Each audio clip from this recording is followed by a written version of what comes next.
change things that I feel. If I could, maybe I'd give you my world. How can I, when you won't take it from me? You can go your own way, go your own way. You can call it another lonely day. You can go your own way, go your own way. Meanwhile, everything turned around, packing up, gonna do.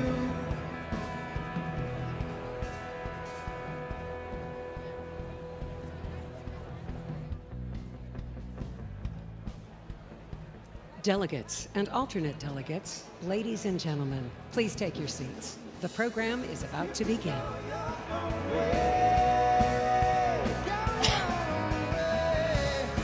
You can call it another lonely day. You can go your own way, go your own way.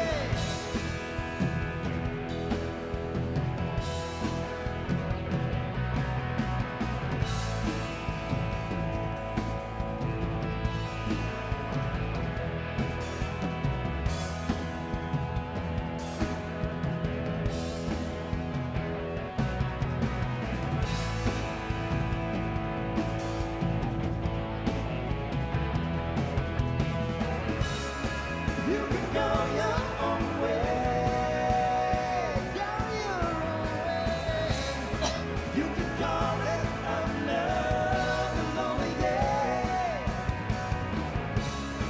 You can go your own way, go your own way. You can call it another lonely day.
America has reached the highest inflation in 40 years.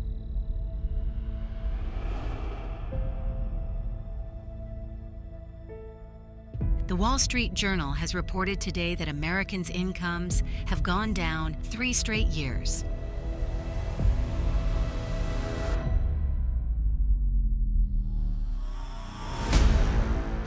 A new report says 1 in 5 seniors are skipping their prescription medicine due to costs.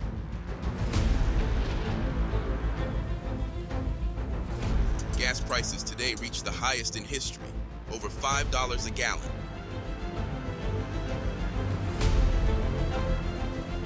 Interest rates have skyrocketed on everything from car loans to housing.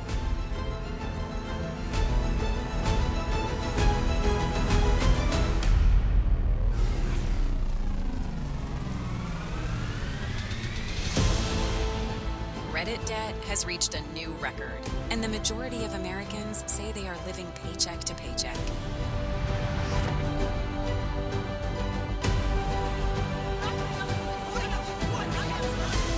According to the LA Daily News, Bidenomics has been a disaster for Americans.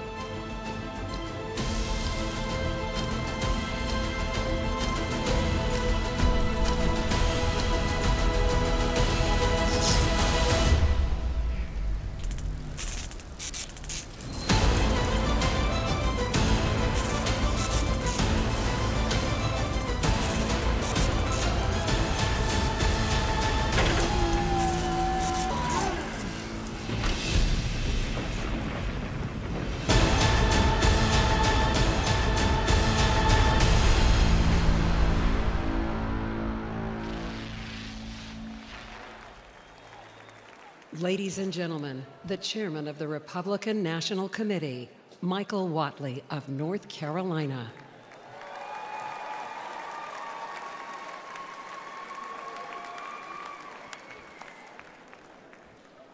This convention will come to order. Delegates and alternate delegates, ladies and gentlemen, welcome to the 2024 Republican National Convention.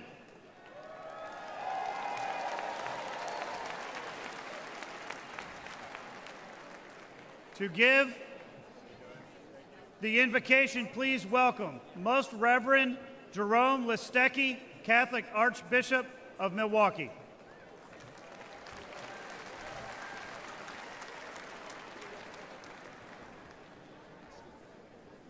And let us pray. Lord, we thank you for our nation.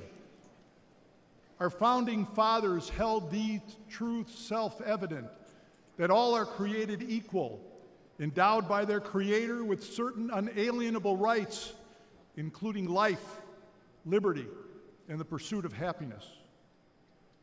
For 248 years, we have sustained this vision to guard the dignity of every life from conception to natural death, to protect their liberty, especially to speak freely and to worship you, and to support their pursuit of happiness through this life to the next. We pray that you assist our elected officials and candidates always to protect our freedoms, to preserve our democracy, and to govern fairly. Grant them the wisdom every day to place the good of our nation above personal interests and to cherish our union. Teach us all to respect justice and our equality before the law. Lord, protect our military. Teach us gratitude, that we may never forget their selfless sacrifice, and protect also our first responders, police, firefighters, and EMTs, for their bravery too gives us peace. There is a sacrifice that all Americans make to participate in the political process. We ask you to receive his servant, Corey Compantadere, and we pray for those who were injured, demonstrating their commitment to our democratic process. Let us offer a moment of silence.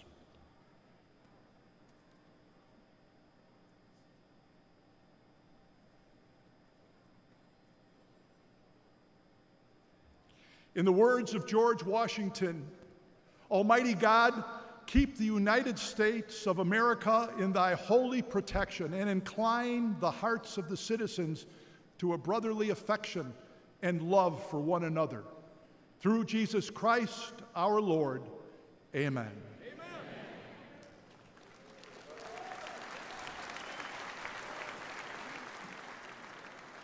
Please rise for the presentation of colors. The colors are presented by the Hartford Police Department Honor Guard. Let's give them a warm welcome.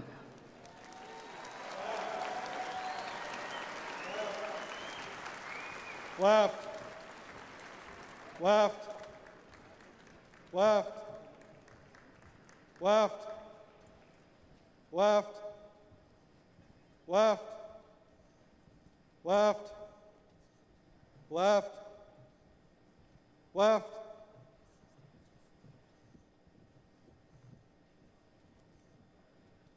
Detail, halt. Order, arms. Ready, cut.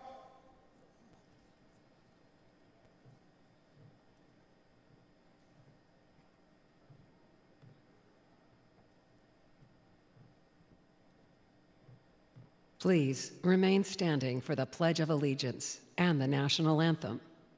Right shoulder, arms.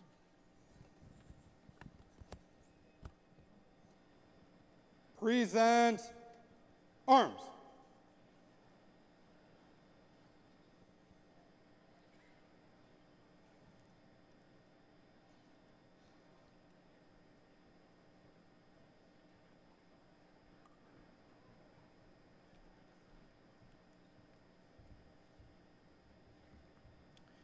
If you will, follow me. I pledge allegiance to the flag of the United States of America and to the republic for which it stands, one nation, under God, indivisible, with liberty and justice for all.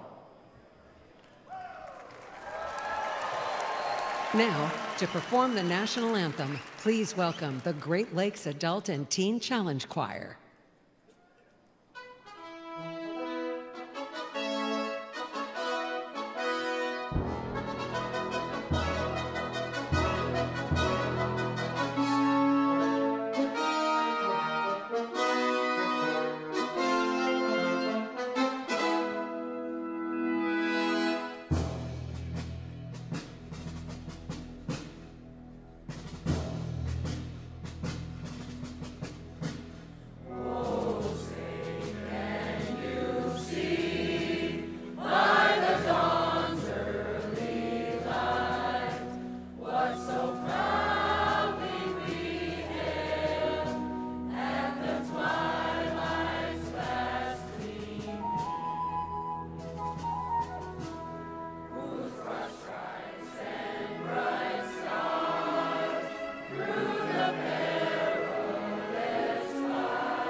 Please remain standing while the colors are retired.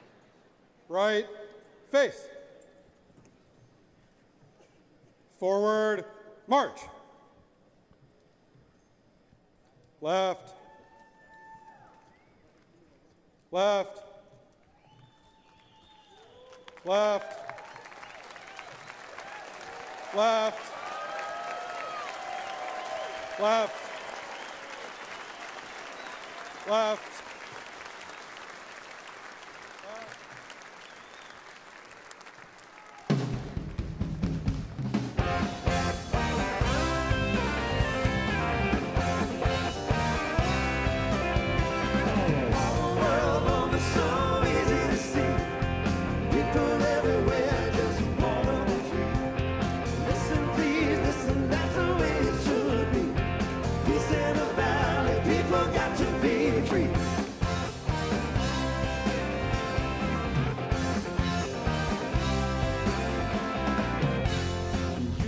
see what a lovely, lovely world it could be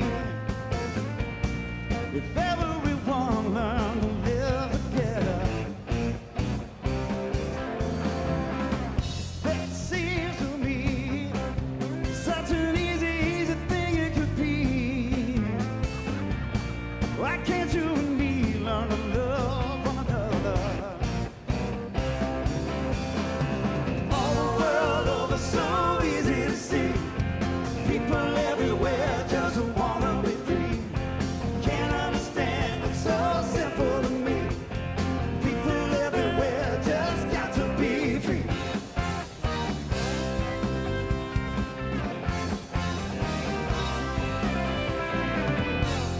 There's a man who was down and needs a helping hand. All it takes is you to understand and to put him on through.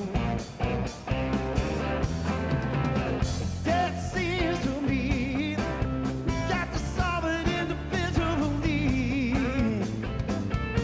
And I do unto you what you do unto me. Shout it from the mountains on out to the sea. No two ways about it, people have to be free. Ask me my opinion will be. It's a natural situation for man to be free.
Ladies and gentlemen, please welcome back RNC Chairman Michael Whatley.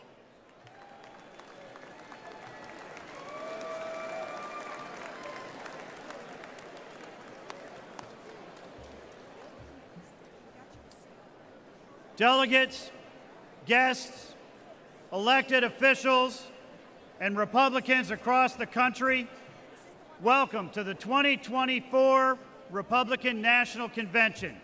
We are honored to have you here in Milwaukee. Just days ago, we witnessed a horrifying assassination attempt against President Trump at his rally in Pennsylvania. We are praying for President Trump. We are praying for the injured. We are praying for the family of Corey Compatore. We must unite as a party, and we must unite as a nation. We must show the same strength and resilience as President Trump and lead this nation to a greater future.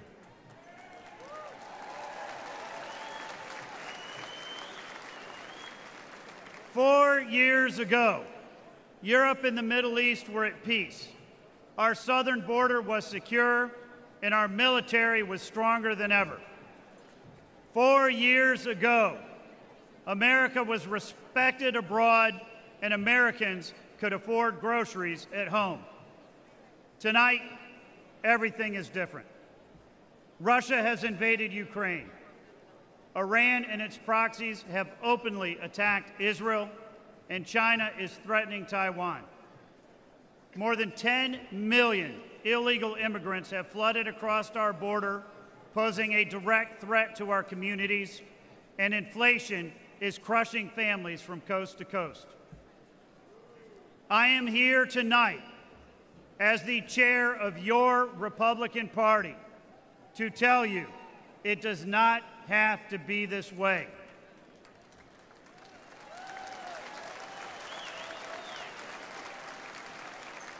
And I am here tonight to tell you that we have a solution. Elect Donald J. Trump as the 47th President of the United States.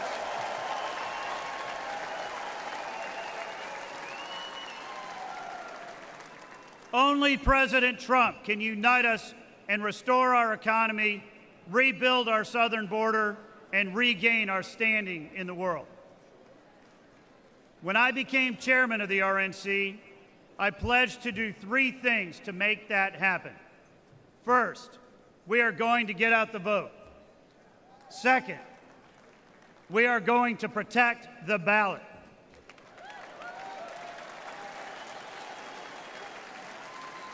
And third, we are going to hold a world-class convention. As long as I am your chairman, these will be the RNC's only priorities, because our #1 objective is to win this election.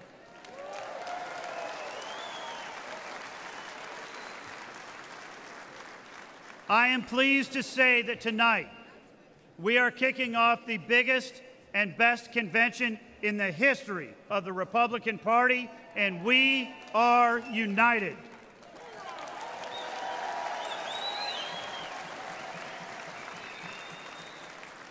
This election is not just about the next 4 years. It's about future generations of Americans to come.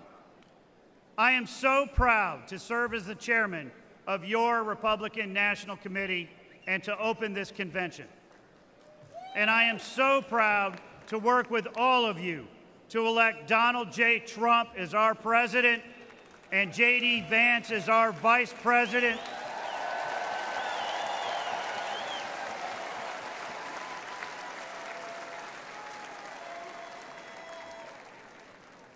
And to make America wealthy again, safe again, strong again, and to make America great again. Thank you.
Ladies and gentlemen, please welcome United States Senator Ron Johnson of Wisconsin.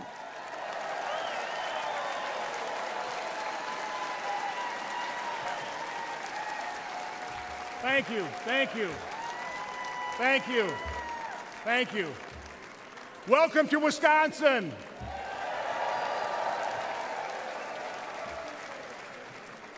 "170 years ago, the Republican Party was born here, founded on the principle of freedom and dedicated to the fight to end slavery.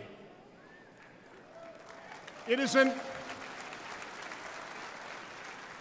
honor and privilege to represent the good, decent, hardworking, and very nice people of Wisconsin in the U.S. Senate.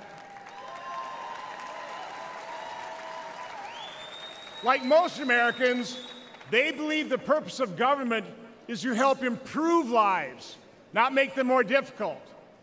Unfortunately, Vice President Harris and President Biden have made our lives less safe and far more expensive. In other words, a lot more difficult. Back in 2008, Joe Biden ran out a ticket promising to, quote, fundamentally transform America, unquote. They weren't joking. That was the Democrats' new radical far-left agenda. Today's Democrat Party is not the party of our parents and grandparents. That party cared about workers and people struggling to get by. Now they are the party of open borders, reckless spending, weaponized government, and weakness on the world stage. This fringe agenda includes biological males competing against girls, and the sexualization and indoctrination of our children.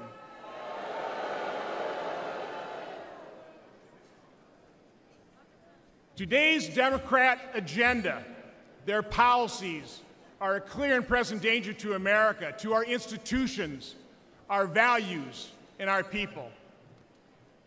Democrats have forgotten American families. They have abandoned the hardworking middle class. But with President Trump and Republicans, those forgotten Americans are forgotten no more.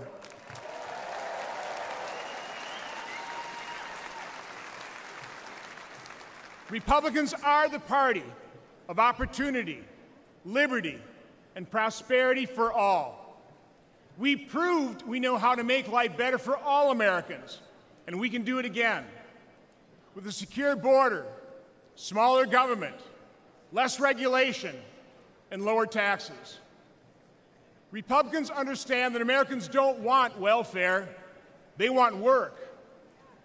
They don't want woke equity, they want God-given equality.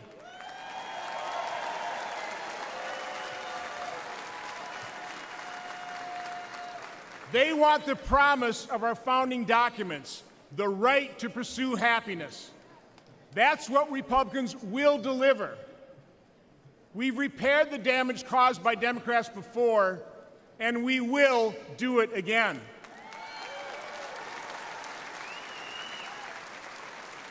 We will complete the mission President Trump first articulated in 2016 to make America great again. Thank you, and God bless you. Thank you.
Please welcome Chris Jansen.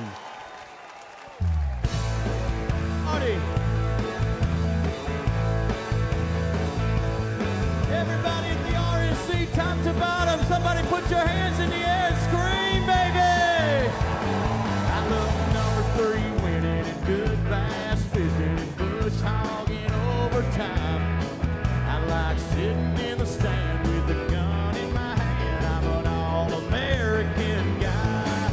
I like a bone on a steak and a Waffle House steak, seeing kids being raised right. I like a handshake deal and people that are real. I'm an all-American guy. I love F-250s, Alan Jackson's Little Bitty, and the beauty of a small town life. I like my chili in a bowl, Bob Seger, rock and roll, football on a Friday night. I love a cold beer can and the Leonard Skinner band, and a woman that I hold all night. Yeah, I'm a pretty simple man, ain't too hard to understand. I'm an all-American guy.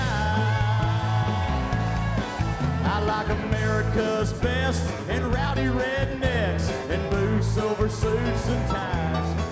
I love Jesus and the hag and a girl who loves her dad. I'm an all-American guy.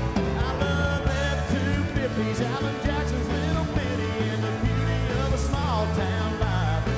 I like my chili in a bowl, Bob Seger, rock and roll, football on a Friday night. I love a cold beer can and the Charlie Daniels band, and a woman that I hold all night. Yes, I'm a pretty simple man, ain't too hard to understand. I want to hear you scream one time.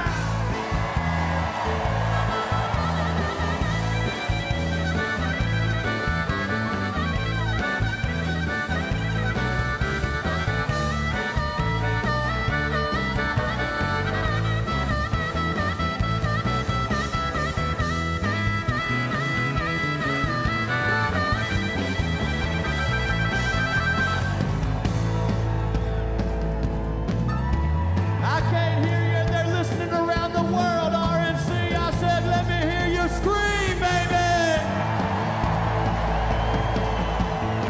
I love my Bass Pro cap, love my country and my flag, and the ones who made the sacrifice.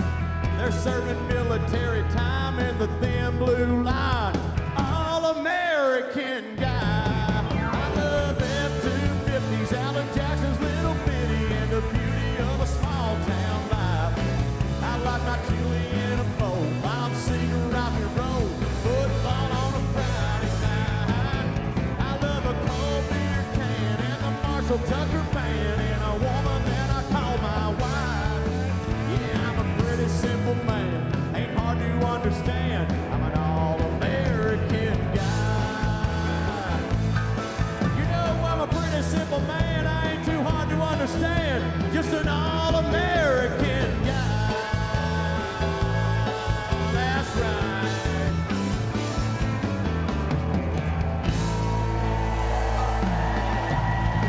I can't hear you, Milwaukee!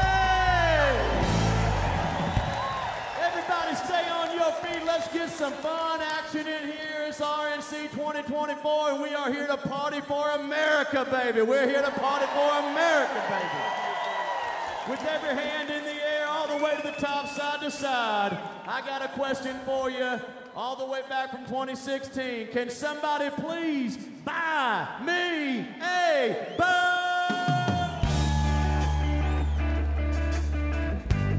Now sing it loud and proud, all the way over there. I can see you now. Well, I ain't rich, but I damn sure wanna be. Yeah, working like a dog all day ain't working for me. Oh, I wish I had a rich uncle that would kick the bucket, and I was sitting on a pile like a Warren Buffett. I know everybody says money can't buy happiness, but it can buy me a boat. It can buy me a truck of gold. Yes, it can buy me a Yeti 110 house down with silver bullets. Oh, and I know what they say, money can't buy everything. Yeah, maybe so. Somebody sing it, buddy. Oh yeah. Now they call me the redneck, the white trash and blue. Yeah, well I could change all that if I had a couple $1 million.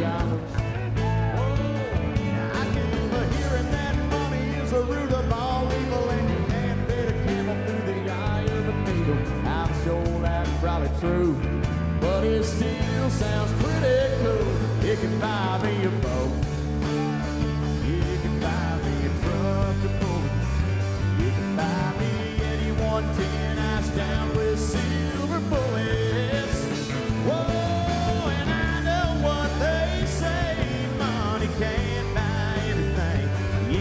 maybe so. Come on, baby. But he can buy me a boat to float down on the water with a beer. I hear the Powerball lottery sitting on 100 mil. Yeah, that'll buy me a brand new rod and reel, or he can buy me a boat. RNC, he can buy me a truck to pull it. Come on, he can buy me a Yeti 110 ice down with silver bullets. Oh, I know what they say, money can't buy everything. Everybody said maybe so. Come on now, money. Break it down, boys. Woo. You hear that? First day of the RNC in Milwaukee, and everybody is screaming really loud up in here.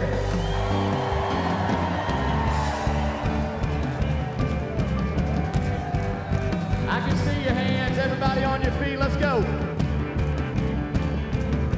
Get them up, get them up. We say, hey, hey, oh, whoa. Let's say, woo, woo, woo. Get your hands going, let's go.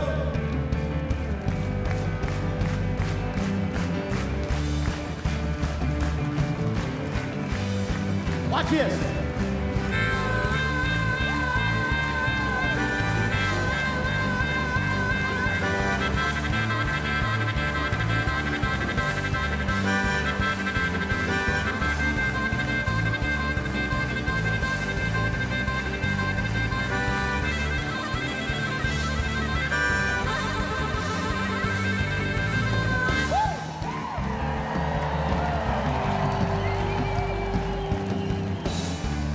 Concerts in this arena before.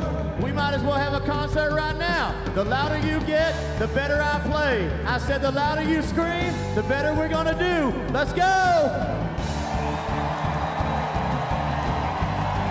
I can't hear you! Let's go!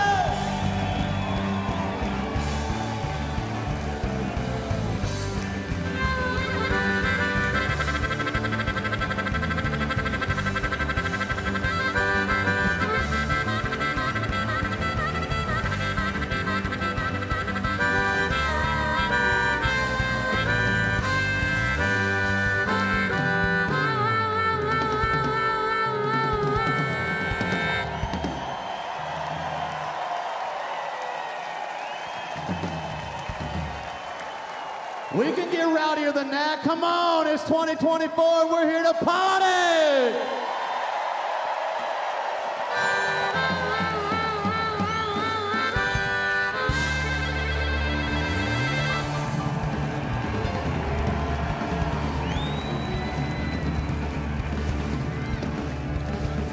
While everybody's on their feet, by a show of hands, who feels blessed to be an American every single day of the week? I said by a show of hands and everybody out of their seat, who feels blessed to be an American in the land of the free, the home of the brave, every single day of the week? Then keep your hands up on the count of three, scream 1, 2, 3, go!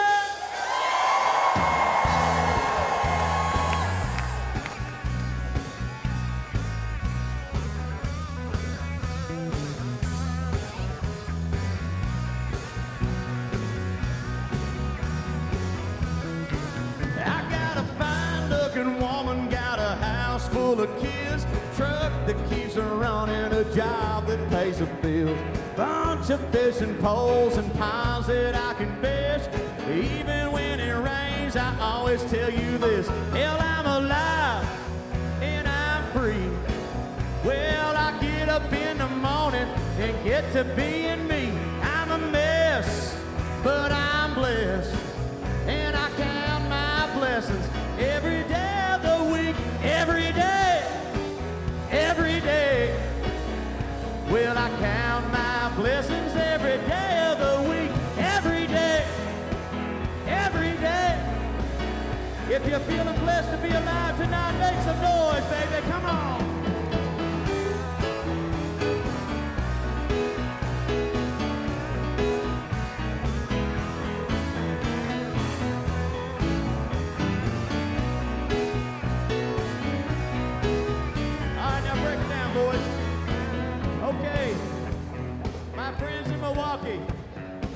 Wave if you can see me good.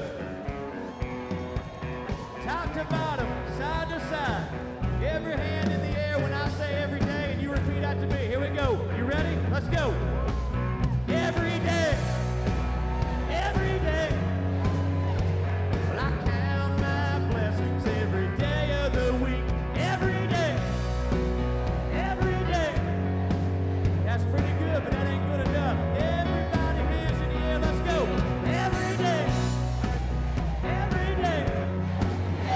Well, I count my blessings every day of the week. Every day. Every day. You know I count my blessings every day of the week.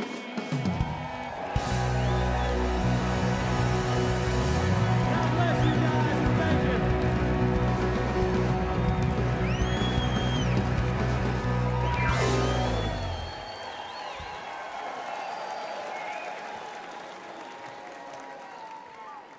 Please welcome Congresswoman Marjorie Taylor Greene of Georgia.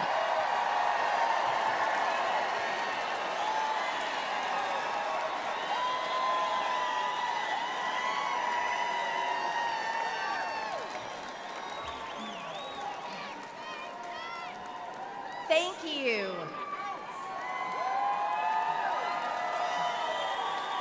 Thank you.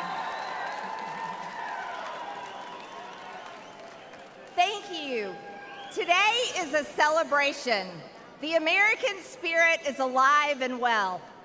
And we have once again nominated for president the founding father of the America First movement, Donald John Trump.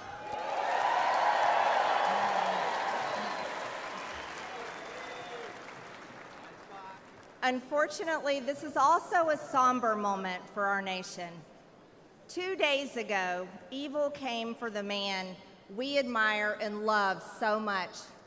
I thank God that his hand was on President Trump.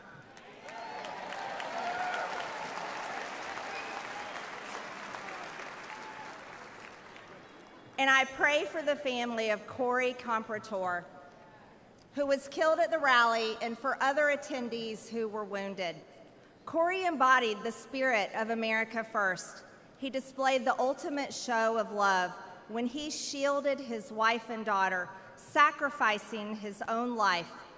He reminded America of what we must be, a people who will do whatever it takes to defend the people and the nation that we love.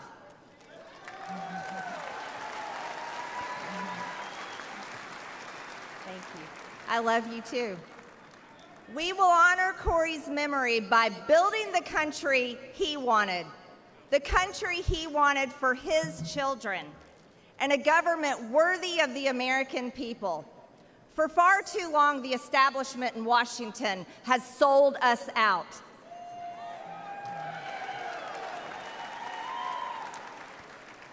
They promised unity and delivered division.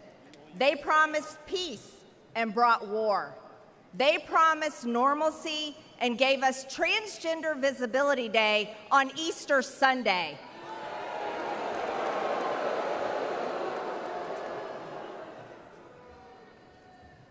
And let me state this clearly. There are only two genders.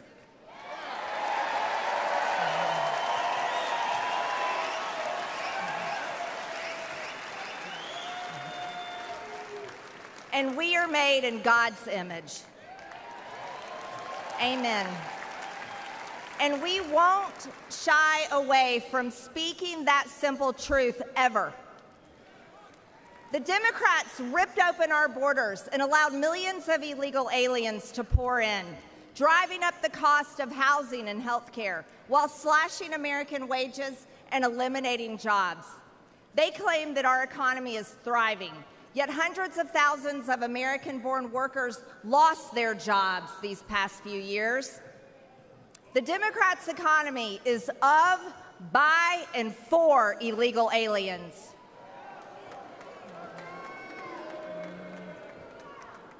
Our open borders have also unleashed the worst drug crisis in American history. Yet while hundreds of thousands of Americans are suffering, the Democrats spent over $175 billion, your tax dollars, to secure Ukraine's borders. But they tell us the border wall is too expensive. But an American government that serves the interests not of the wealthy, the globalist, or the powerful few, but of all hardworking Americans is within our grasp.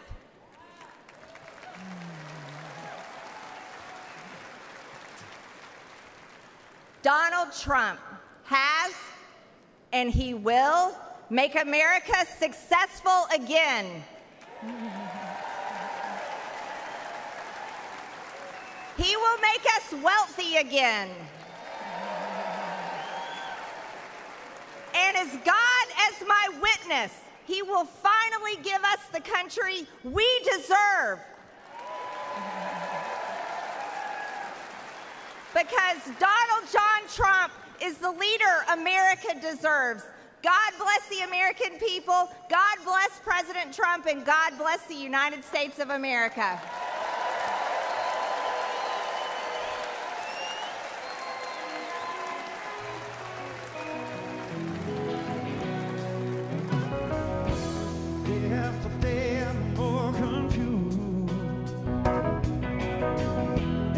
For the light and the pouring rain. No, that's a game that I hate to lose.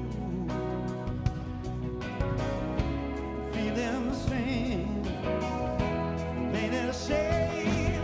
Oh, killing the beat, boys, and free my soul. I wanna get lost in your rock and roll and drift away. Give me the beat, boys, and free my soul. I wanna get lost in your rock and roll and drift away.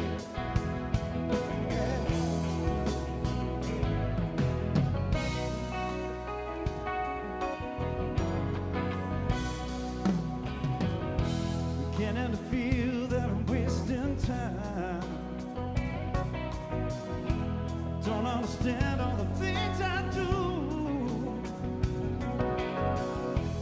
The world outside is so unkind. I'm counting on you, carry me through. Oh, give me the beat, boys, and free my soul. I wanna get lost in your rock and roll and drift away. Give me the beat, boys, and free my soul. I wanna get lost in your rock and roll and drift away. Yeah, I want to drift away.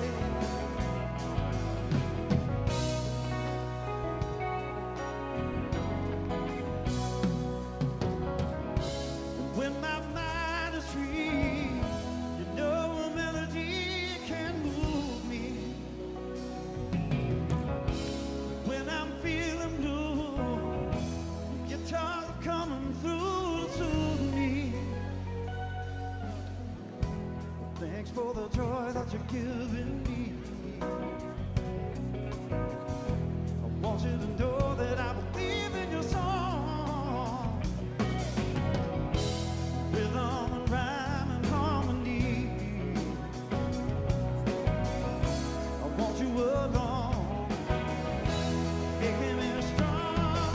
Oh, give me the beat, boys, and free my soul. I wanna get lost in your rock and roll and drift away. Yeah, yeah. Give me the beat, boys, and free my soul. Wanna get lost in your rock and roll and drift away. I know we got some singers tonight here in the RNC. Let's hear you one time, everybody. Here we go. Sing it. Give me the beat.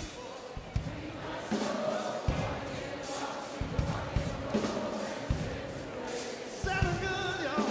Sounding good tonight. We're walking, y'all. Sing. Give me the beat.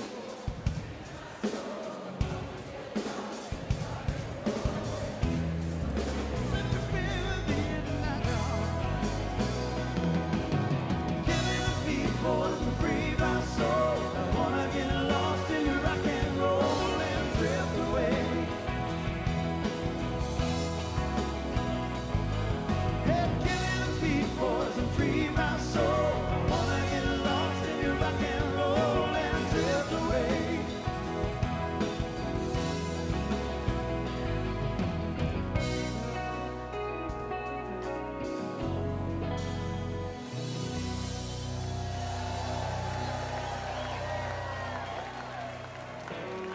Please welcome the Lieutenant Governor and current candidate for governor of North Carolina, Mark Robinson.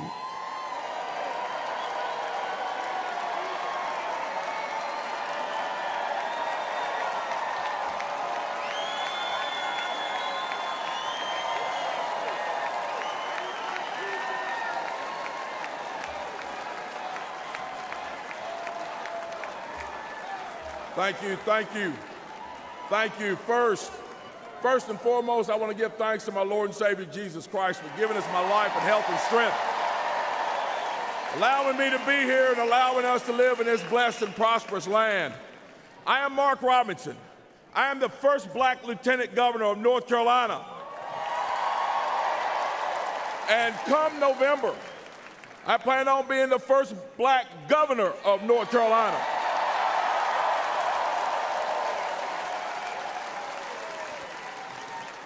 But I am not one of the political elite. I grew up poor as the ninth of 10 kids in Greensboro with an alcoholic father who beat my mother. I love to tell you that I graduated from high school, found success, never worried about money again, but I can't. I lost 2 jobs, 2 manufacturing jobs because of NAFTA, which, by the way, Joe Biden voted for. Politicians in D.C. made bad decisions, and people like me suffered. I lost my car and my house. I was desperate. But you know, my story isn't unique. A couple of months ago in my travels, I stopped at a gas station. As I was leaving, a man walked out with a beer and he looked very stressed. He got in his car and I could see him holding an envelope. My heart dropped because years ago I held one just like it. It was bankruptcy papers. I could see the fear on his face. And it took me back to lying awake at night with that gnawing worrying, debating which bills weren't going to get paid. Unfortunately, many families today are having that same experience. Under Joe Biden, grocery prices have skyrocketed and gas has nearly doubled. In North Carolina, factories just like the one I worked at are closing, leaving families feeling hopeless. But there is hope, and I'm proof. My wife and I never gave up. We kept our faith. We worked hard and made it through those tough times.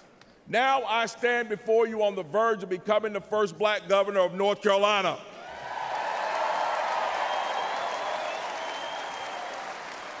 As governor, I will not forget where I came from or the struggles of the people I meet. And you know, there's someone else who will fight just as hard for you, President Donald J. Trump.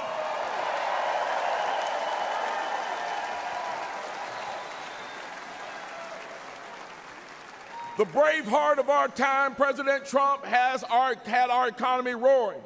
Gas was up below $2. Unemployment was at a historic low. People could afford homes. And we had a president who protected manufacturing jobs. Under President Trump, the American dream was alive and well. Under President Trump, there was hope. And we need that now more than ever. So this November, let's select the brave heart of our time, Donald J. Trump, to get our economy back on track, restore the American dream, and make America great again. God bless you all, and God bless the United States of America. Thank you.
because your baby is so far away.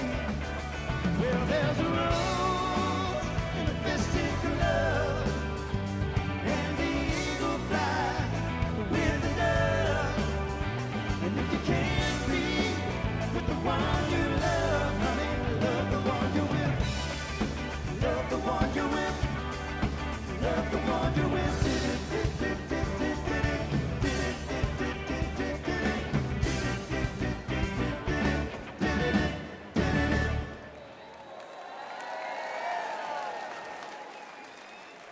Please welcome Congressman Wesley Hunt of Texas.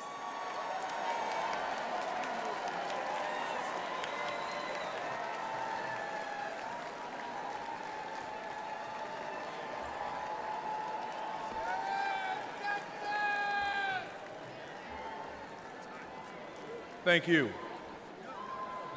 Thank you. Thank you, Texas. Love you. Love you, Texas.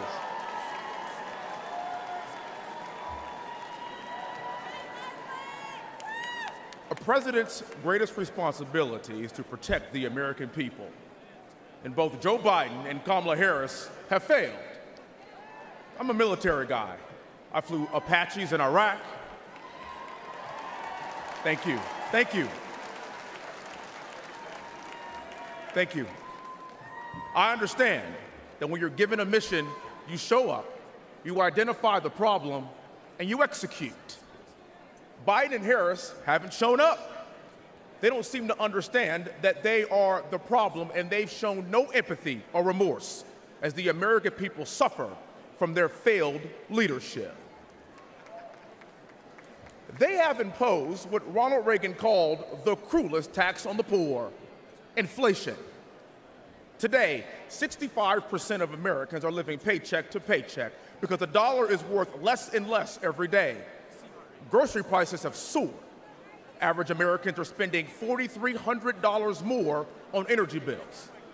But on November the 5th, we, the people, can fix this Democrat disaster. When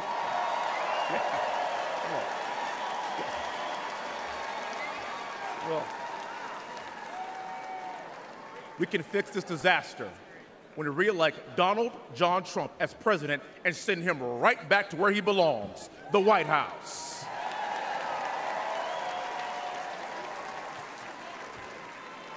Under President Trump, American families had more money in their pockets and bank accounts. American families could invest, save, and buy a home.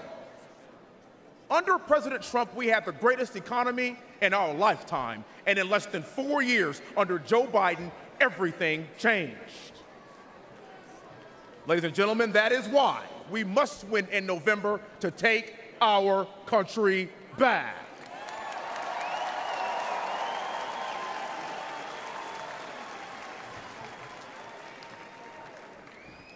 We owe it to future generations to embrace this pivotal moment. I owe it to my two daughters, Victoria and Olivia. I owe it to my one-year-old little boy, Willie, and I owe it to all American children and their future.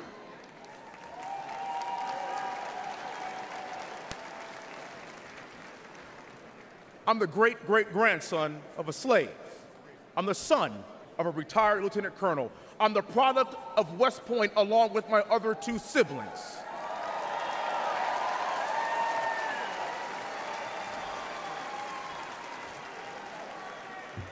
And I risked my life in combat to preserve our nation.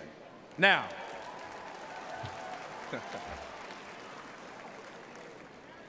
there's another man who is putting it all on the line to save our nation. His name is President Donald Trump.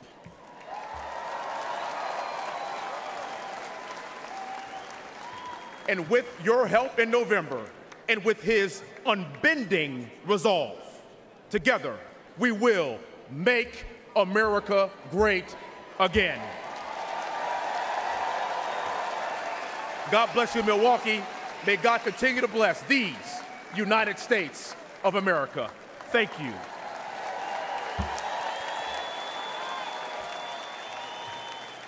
Please welcome U.S. Army veteran, Representative John James from Michigan's 10th Congressional District.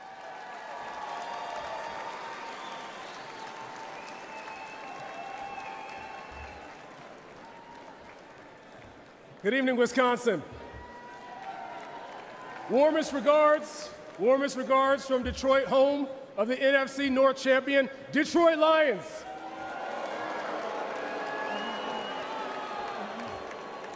Well, in seriousness, didn't Wesley do a great job? One of my West Point classmates, class of 2004, and there's another Midwestern boy who did a great job, our vice presidential nominee, J.D. Vance. Another Midwestern boy. You know, he's going to need some help when he comes up to Michigan. I'll do everything I can, but he might be the first Buckeye to win in Michigan since last time Trump was in office. But those are two great American dream stories from the Hunt family and from the Vance family, but I have another American dream story to tell you about. It's about a little boy from Starkville, Mississippi, who lived directly across the street from Mississippi State University, but he couldn't go there because he was black. Despite growing up in the Jim Crow South, he refused to let vulnerability become victimhood. He paid his way through college, served honorably in Vietnam, and started a trucking company with one truck, one trailer, and no excuses, hauling beer back and forth between Detroit and Milwaukee. I grew up in awe of that story because it's my dad's story. It's part of my story. He and my mother raised me, never telling me that this is a racist country. Never. Never.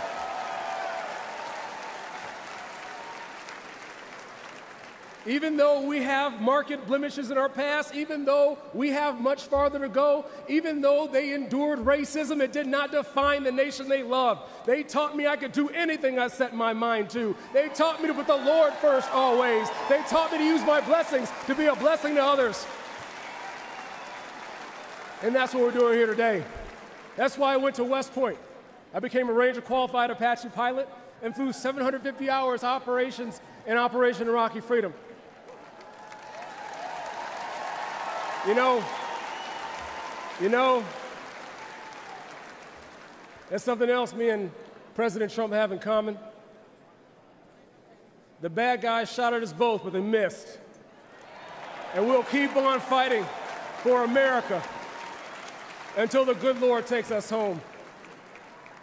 By the grace of God, I was able to come home after my deployment and help run the company business. Now I have the honor of representing Michigan's 10th Congressional District, the #1 manufacturing district in the best state in the entire union. My family's story is the American dream story. But my biggest concern right now, my biggest fear, is will children today be able to look back and share that same story? Look, I firmly believe Americans have not given up on the American dream. Joe Biden and the Democrats have given up on the American dream. Joe Biden and the Democrats think they know how to spend your money better than you do. They want to take your dollars, they want to take your voice, they want to take your control and give it back to DC bureaucrats to execute their woke and Green New Deal agenda. Well, that plan doesn't work because hope is not a plan. Black people were sold on hope. Now our streets are rife with crime. Our kids can't read, and illegals are getting better help from Democrats in 4 days than we've gotten in 400 years.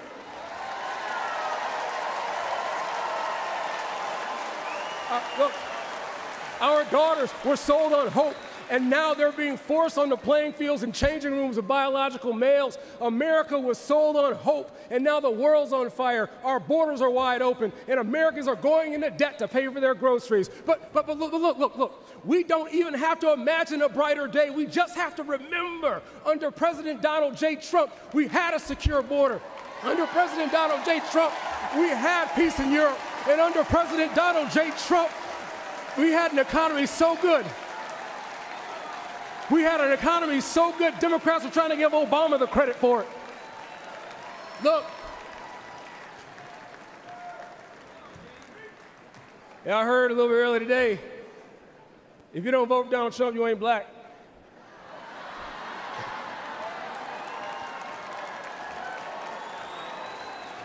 But see, here's the thing.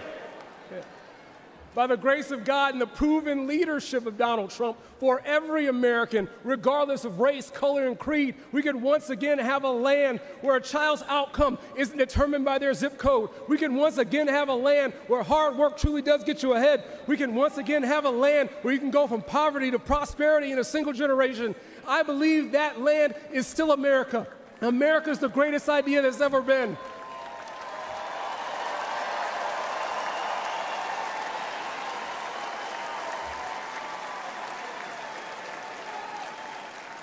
America, I believe deeply in my heart, America is the greatest idea that's ever been. It's worth fighting for, it's worth sacrificing for, and it's worth getting out to vote for, because I truly believe in the deepest heart of hearts that with Donald J. Trump back in the White House, the best is yet to come.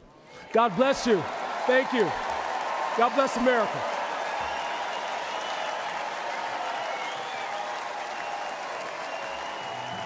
To show families just how much more they're spending on gas under Biden and Harris than they did under President Trump, we placed these signs at gas pumps.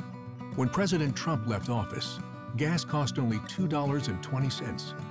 Under Biden and Harris, gas skyrocketed to the highest price in history, over $5 a gallon. $5 a gallon is the highest historically it's ever been.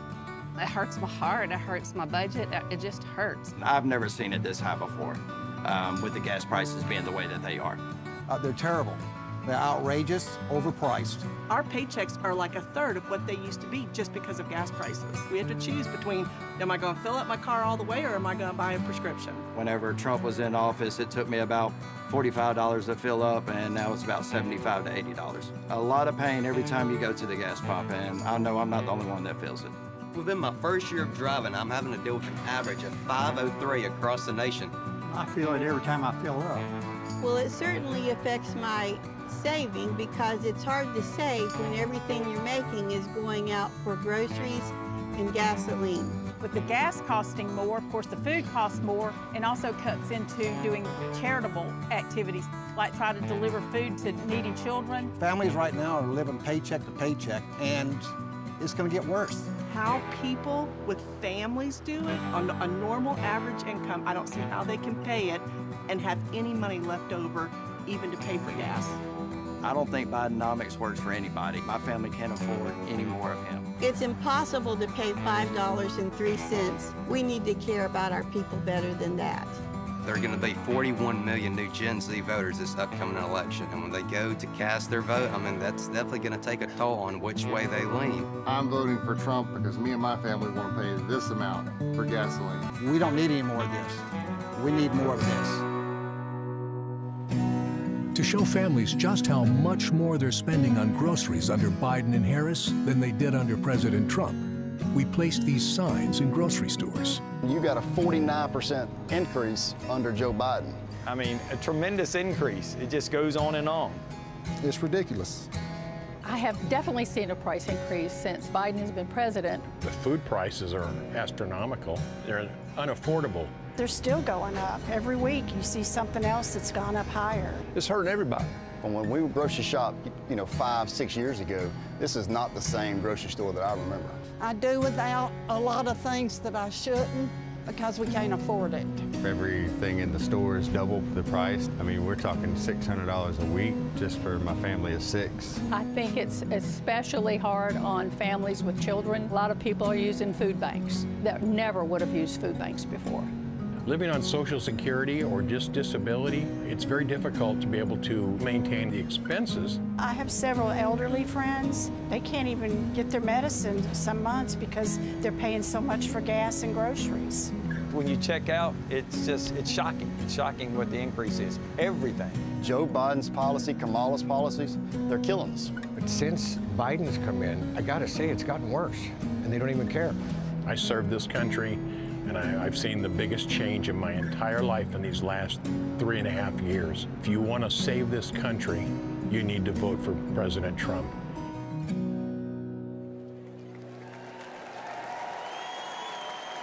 Please welcome American mother, Sarah Workman.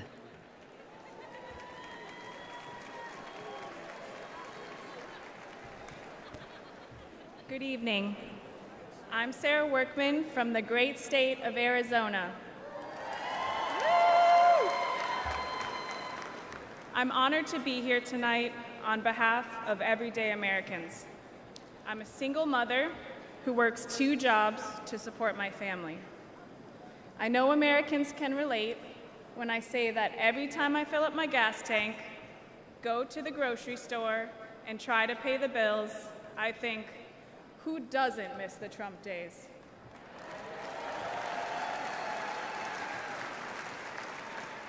But it's not just the economic pain we're all feeling under Joe Biden. It's how they're destroying the American spirit.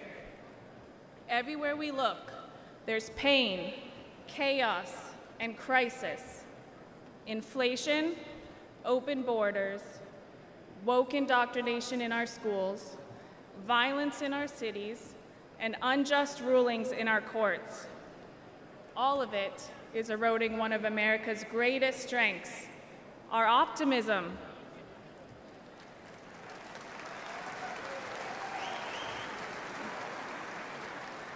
While the left is trying to divide us with identity politics, we are here tonight because we believe that America is always, should be, one nation under God.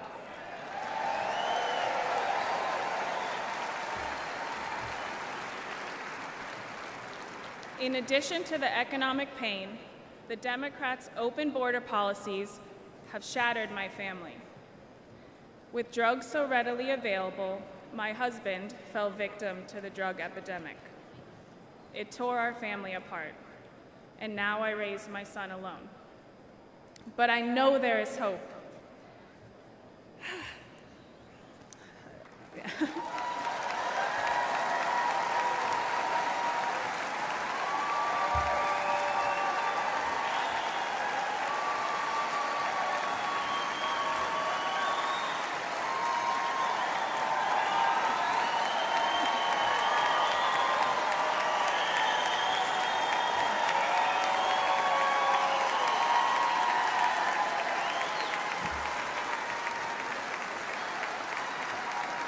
That is what this election represents for all of us who have been forgotten over the last 4 years. Hope. We need God in our hearts and Donald Trump back in the White House.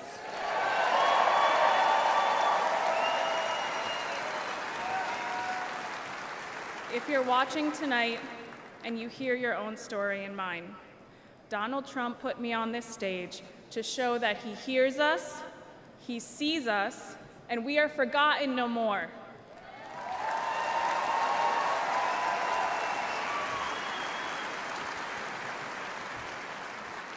I find peace in God's promise that says, if my people who are called by my name would humble themselves and pray, I will heal your nation. Amen.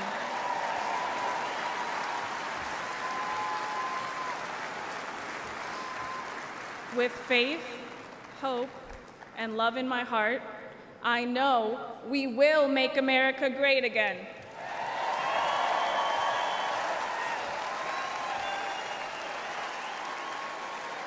Please welcome United States Senator Katie Britt of Alabama.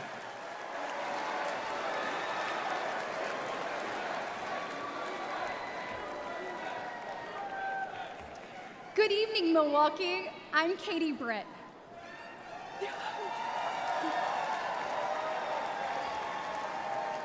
We are all here tonight for one reason. We need to change the direction of our nation. And Donald Trump is the change we need. To my fellow moms and dads across America, I think we all know that raising a family is hard. Add in smartphones and social media, and we already had plenty to worry about. But then Joe Biden and Kamala Harris came around. Now our lives are that much more difficult and way more expensive.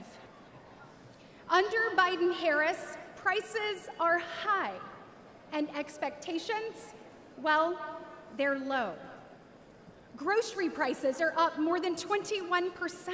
Electricity is up 31%. Gas is up 48%. Mortgage rates have more than doubled, and rent is skyrocketing. To me, these aren't just numbers. This is pain for millions of Americans. It means that so many American families have to live with so much less. This is too high a price to pay for an administration that has brought us to such lows. The American people won't have the wool pulled over our eyes. We see how Biden and Harris keep making things worse. And we know the current president is not capable of turning things around.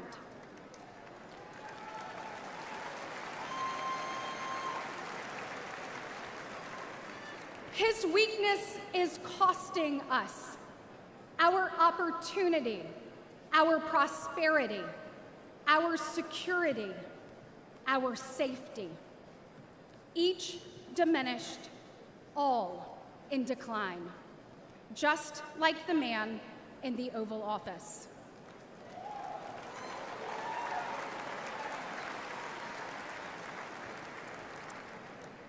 And it doesn't have to be this way. Under President Trump, we had the strongest economy in history. That's right. You didn't need to go into debt just to make ends meet. Energy dominant, stable prices, secure borders, safe streets, strong families and communities. That's what Donald Trump will deliver.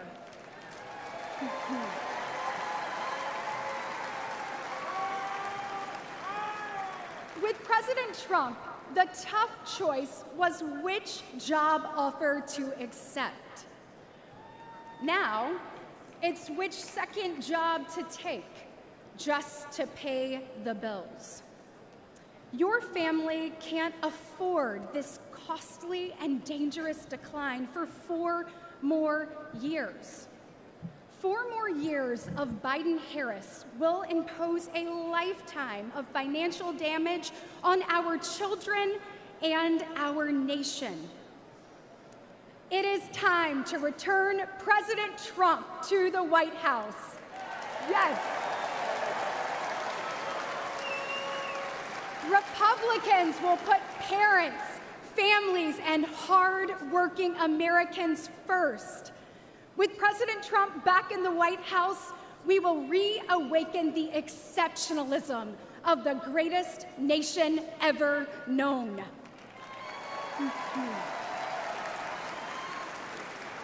We will defeat decline, dust off our dreams, and forge our future. Because families across our nation deserve better. Once again, America will be the land of limitless opportunity for all. And paving that path starts today. So let's roll up our sleeves, send President Trump back to the White House, and get America back on track. God bless.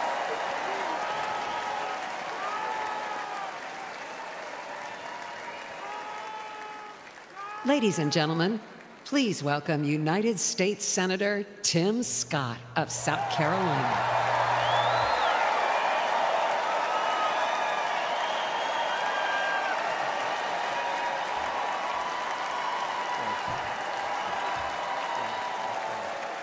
Wow. Wow. Wow. Wow. Thank you so much. Thank you. Hello, Milwaukee!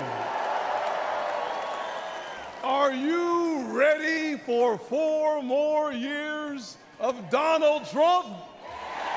Oh, me too. Listen, if you didn't believe in miracles before Saturday, you better be believing right now. Thank God Almighty that we live in a country that still believes in the King of Kings and the Lord of Lords, the Alpha and the Omega. And our God still saves, he still delivers, and he still sets free. Because on Saturday, the devil came to Pennsylvania holding a rifle, but an American lion got back up on his feet and he roared. Oh yeah, he roared.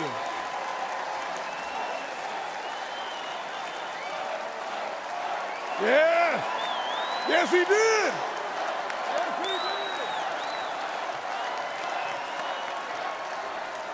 You see, America, this is a difficult time for our nation. Inflation is crushing families. Illegal immigration is crushing American workers.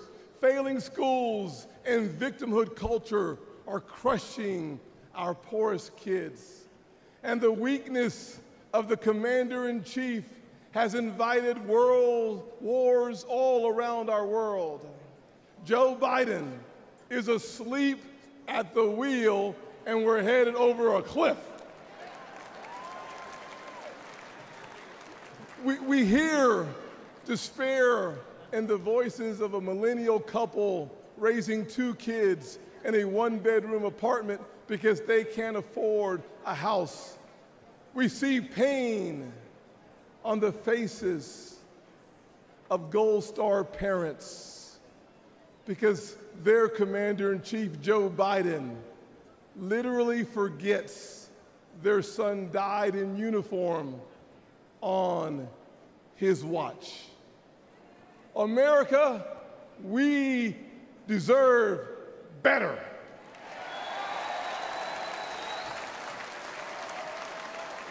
We deserve so much better. I was raised by a single mom in poverty. We had plastic spoons, not silver spoons.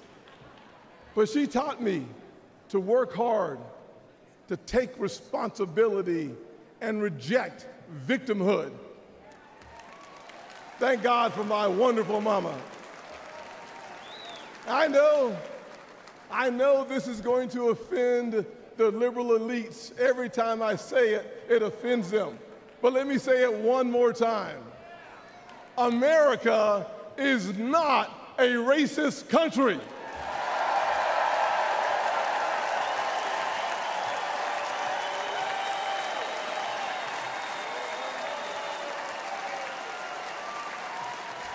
No, we're not.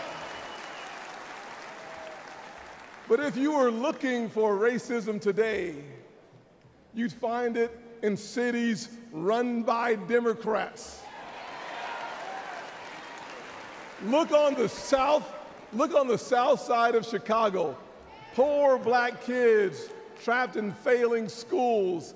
Thousands shot every single year, including one of my former interns, Daquan. But there's good news. It's conservative values that restores hope. It's Republican policies that lifts people up. I partnered with the greatest president of my generation, President Donald J. Trump.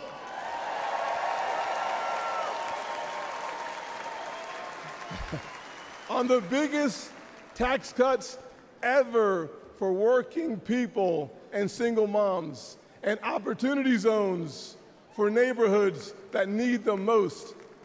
But Joe Biden and Kamala Harris, they give illegal immigrants free hotel rooms while our veterans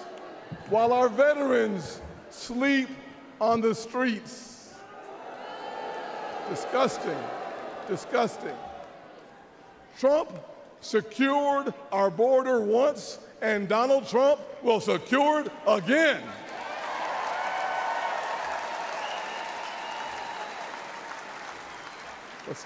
This November, we are not deciding simply the fate for the next 4 years. We're setting a course for the next 40 years. I see our heartland filled with huge American factories, powered by abundant American energy, building what America needs, creating generational wealth for blue-collar workers. You see,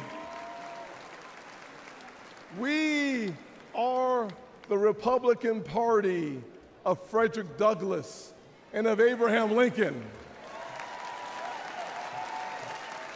of Ronald Reagan and Donald Trump. But we, 4 more years. I love it.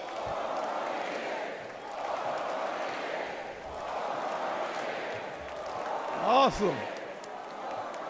We are not simply the party of our leaders. We are also the party of a young woman in Wisconsin taking over her family farm, an Hispanic father working 16-hour days in Nevada, and a black teenager in Philly starving for opportunity. We're not just the grand old party of the past. We are the great opportunity party of America's future.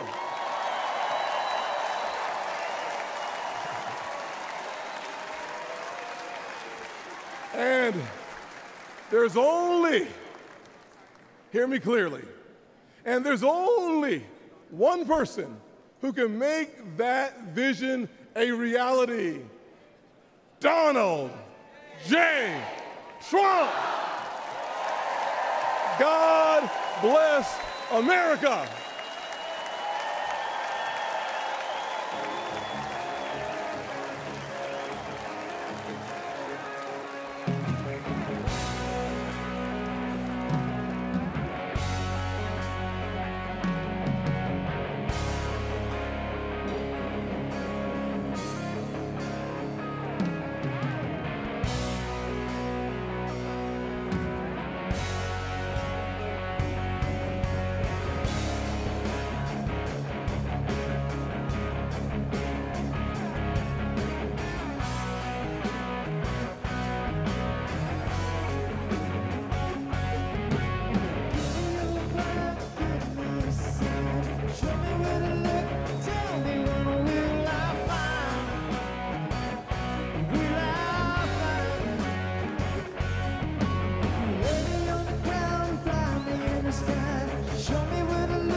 This is the man responsible for your family's home economy. He can't even walk up steps or put on his own coat. Biden's incompetence is financially crushing Americans. One of Biden's first acts as president was to raise taxes, then create a new army of IRS agents to go get the money. Biden's inflation tax costs American families more than $11,000 a year. Under Biden, the highest inflation in 40 years, sickening grocery prices, highest gas prices in history, while Americans' incomes have fallen 3 straight years. Now, Biden's proposing a new $4.9 trillion tax hike, the largest ever, $36,000 per American family, and an end to the Trump tax cuts. It's obvious Biden must be fired. President Trump didn't just give us the strongest economy in the world, he gave us the largest tax cuts in history. And he'll do it again, including bringing back the Trump tax cuts for your family. President Trump's also going to provide economic relief for millions of American service workers who have been ignored by Biden.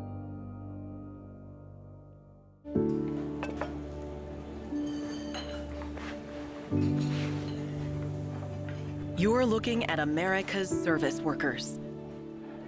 And they're over 150 million strong. Waitresses and waiters. Drivers and doormen. Bartenders and baristas. And like so many others in Joe Biden's America, they're struggling economically. The majority now live paycheck to paycheck. Their credit card balances at record highs, at astronomical interest rates, and their incomes are down 3 straight years. The good news? Help is on the way. President Trump's economic plan to restart America includes no tax on tips earned by our service workers. A huge financial shot in the arm. You see, unlike Biden, President Trump doesn't want these Americans to just survive. He wants them to thrive. President Trump, he'll make America affordable again. Please welcome the Governor of the Commonwealth of Virginia, Glenn Youngkin.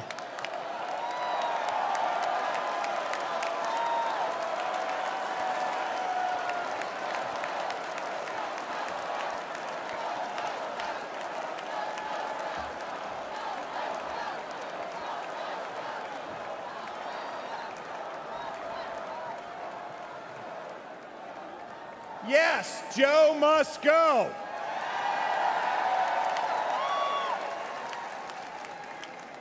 Good evening. I'm Glenn Youngkin, the governor. The governor of the home of Washington, Jefferson, Madison, and Monroe, the great Commonwealth of Virginia.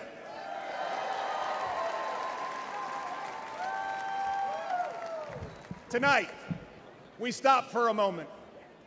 We ask for God's grace to be on innocent victims. We ask Him to be with their families. We thank Him for this moment of unity. And we thank Him for protecting our next president, Donald J. Trump.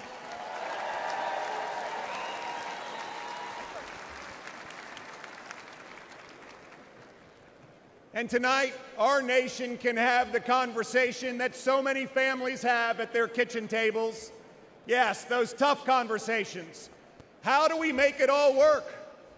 The conversation young families from Midlothian, Virginia till Milwaukee, Wisconsin, whose dreams of buying a home have been shattered by 7.5% mortgage rates. The veterans from Fredericksburg, Virginia to Phoenix, Arizona, whose raises can't keep up with 30% increases in grocery prices and 40% increases in gas. The retirees from Roanoke, Virginia to Reno, Nevada, whose fixed income has been crushed by the silent thief of inflation unleashed by Joe Biden and Kamala Harris. Tonight, America, the land of opportunity, just doesn't feel like that anymore.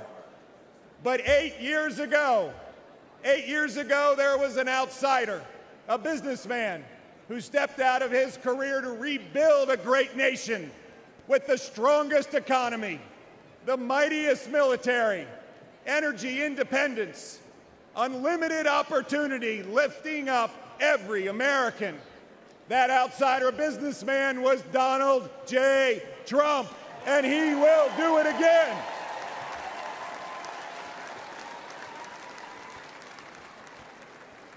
I'm proud to be a homegrown Virginian, from a family like a lot of families, with ups and downs and highs and lows. My mom was a nurse, and she was my hero. She pulled our family together after my dad lost his job. At 15, washing dishes and flipping eggs, I learned that there is dignity in work.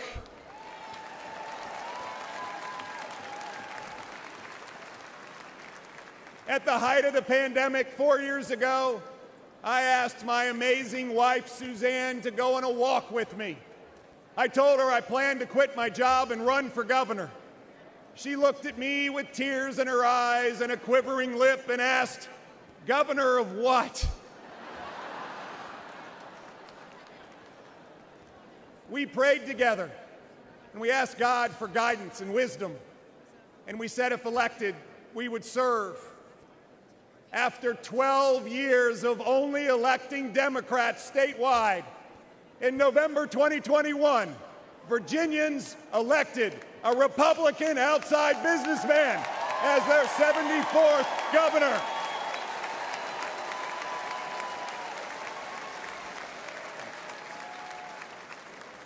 And I believe this year, Virginia will elect another Republican outside businessman as President of the United States.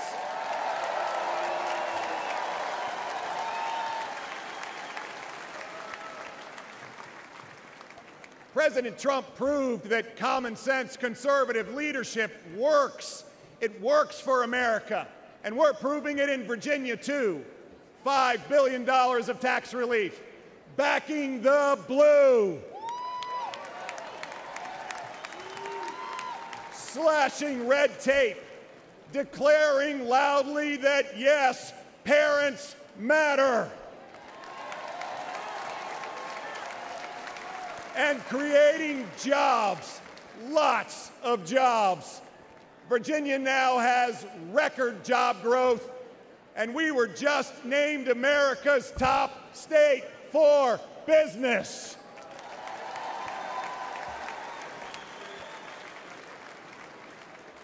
Friends, could this election be more simple? It's common sense versus chaos. It's strength versus weakness. Friends, it's not just Republicans who see this. It's Republicans, independents, and lots of Democrats. It's Americans. Under President Trump, America had high growth and low inflation. Under Joe Biden, America has low growth and high inflation. 66% of Americans now live paycheck to paycheck. Moms and dads worrying, can they buy new shoes for their kids going back to school? Can they write the tuition check for college? Will they ever be able to retire? Under President Trump, 2.4 million Americans were lifted out of poverty.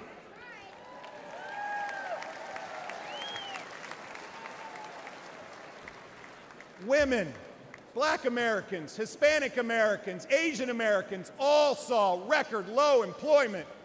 Under Donald J. Trump, we once again will have that rip-roaring economy that lifts up all Americans. That is our tomorrow.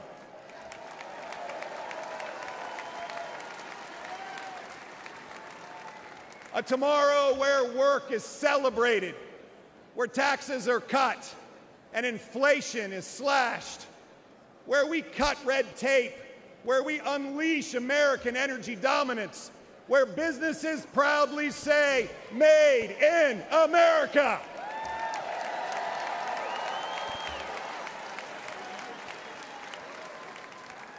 Where entrepreneurs dream and small businesses thrive, where Americans from any background can pour their God-given talents into building their American dream. This is the moment. This is our moment to make America the land of opportunity again.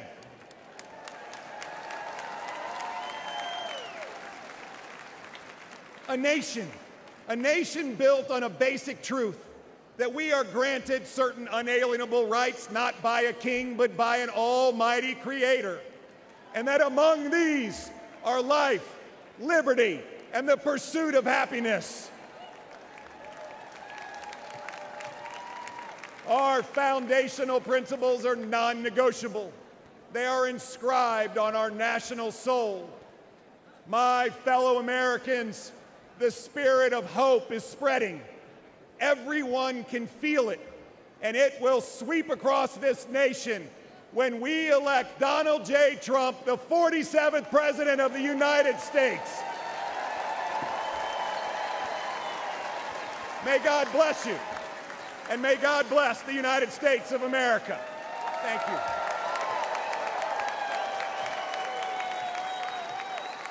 Please welcome the CEO of Goya Foods, America First Policy Institute board member, and chairman of the Hispanic Leadership Coalition, Mr. Bob Unanue.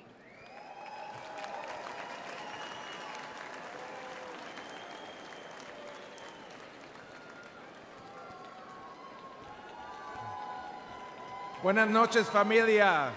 Good evening, family.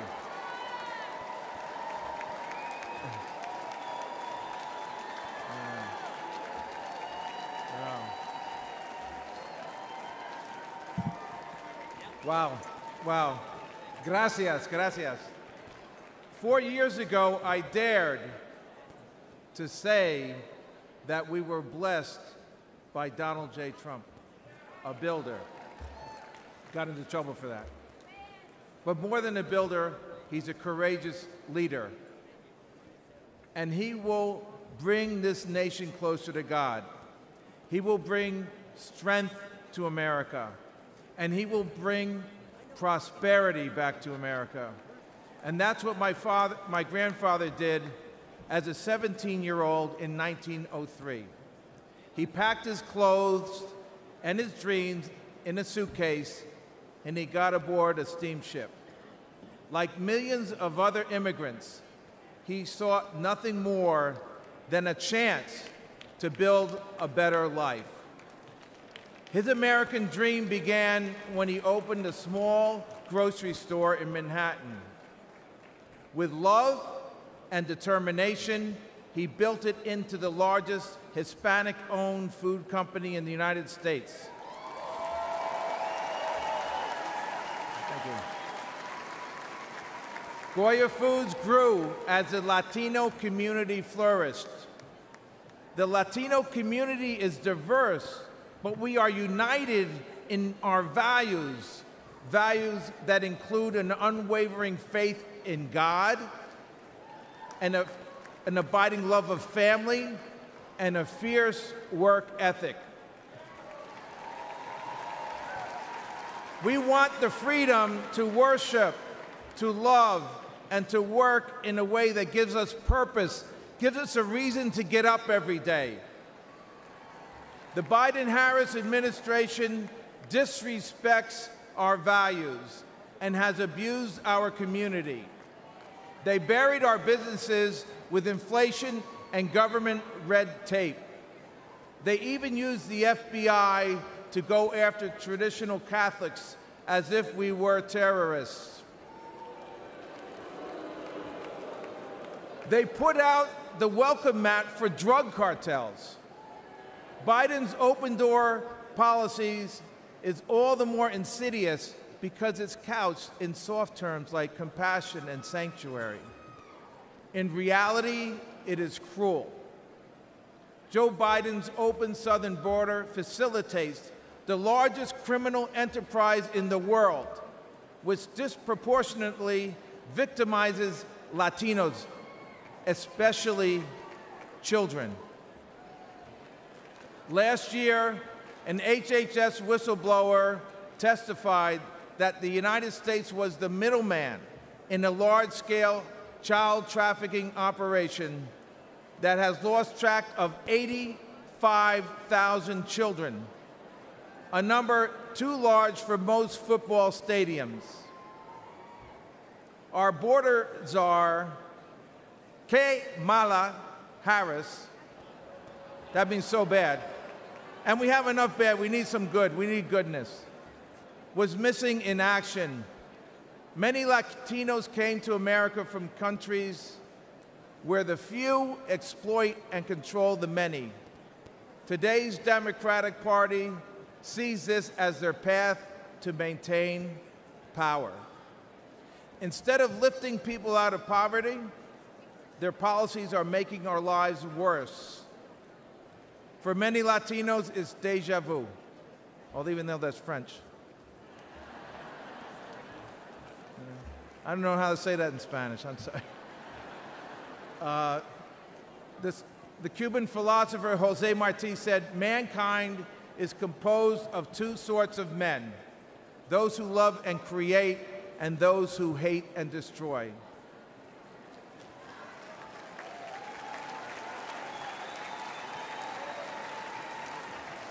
Joe Biden and his allies show contempt for anyone who disagrees with them.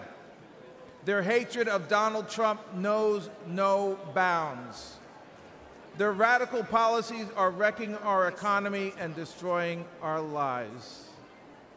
On the other hand, Donald Trump loves this country.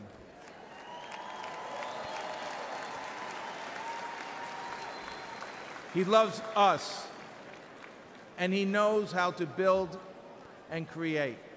He understands that lasting prosperity is built on a foundation of family, faith, work, and freedom. And not the quicksand of government handouts. He believes we are blessed by God, and with a firm belief that with God, all things are possible, he will make America great again. Love you guys. Love you guys.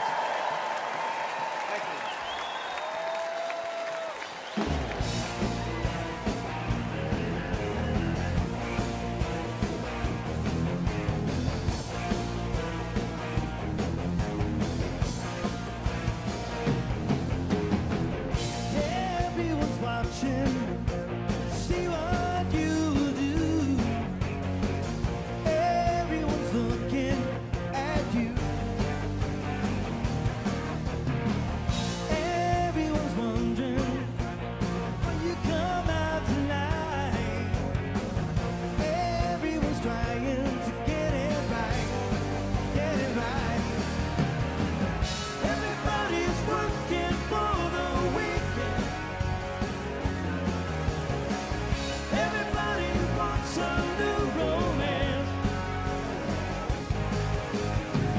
Everybody's going off the deep end. Everybody needs a second chance. Oh, you want a piece of my heart?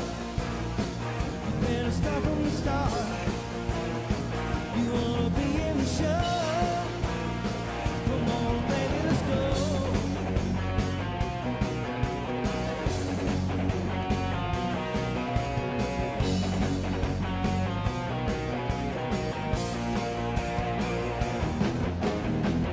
Everyone's looking, see if it was you. Everyone wants you to come through.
Ladies and gentlemen, please welcome Governor Kristi Noem of South Dakota.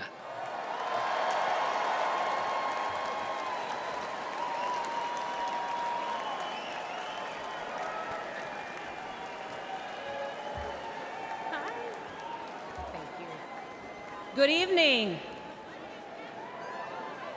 You all look fantastic. I love the cowboy hats. And a shout out to South Dakota. Hi.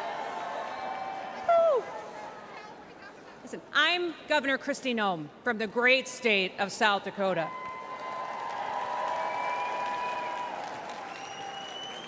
Leadership has consequences. It matters who's in the White House. Now, I've been governor under both President Trump and Joe Biden. And people ask me all the time, what's the biggest difference? And I tell them that President Trump honored the Constitution. He let me do my job. And he let me keep my people free.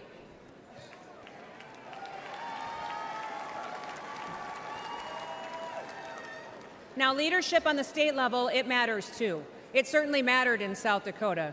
I am so proud to say that South Dakota's strong economy has been a beacon of freedom for America. Most of you probably first heard about me during COVID, didn't you? Because South Dakota was the only state in the country that stayed open for business.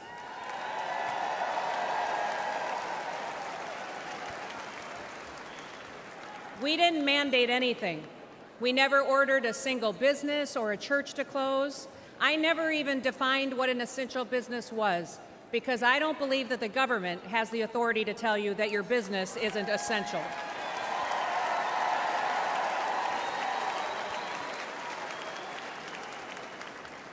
When other states were pushing mandates and lockdowns, instead in South Dakota, we hit the gas.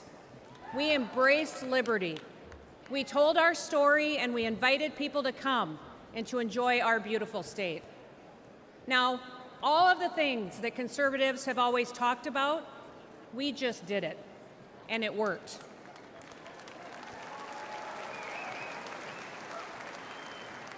Our economy took off, and since I've been governor, we broke the national record for the lowest unemployment rate in American history at 1.8%.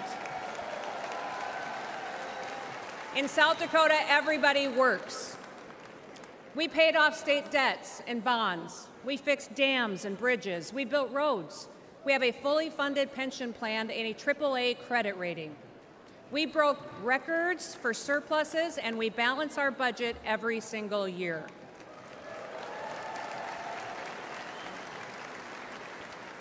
And last year in South Dakota, we passed the largest tax cut in South Dakota history.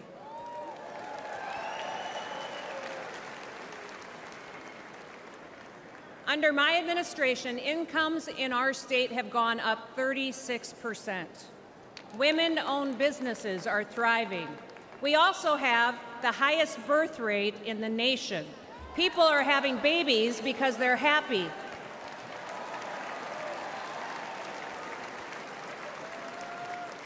And in South Dakota, we love babies.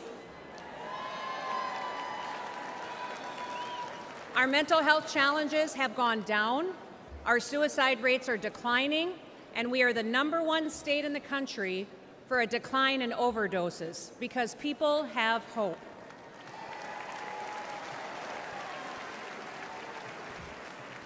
We're growing so fast that we needed more workers to catch up. So we launched the most successful workforce recruitment campaign in the history of South Dakota. And they have come by the thousands to join us and to live with us. Do you guys remember those ads when I was a really lousy plumber and a really terrible electrician? Do you remember those? Well, since we started those ads, we have seen a 78% increase in licensed plumbers in the state of South Dakota. We've seen a 44% increase in electricians in our state. Now, people aren't moving to South Dakota for our beaches or for our beautiful January weather. They are moving to our state for opportunity and for freedom. And all of this happened because our people were bold. We took action, and I was strong. Now, South Dakota proved that freedom will make America wealthy again.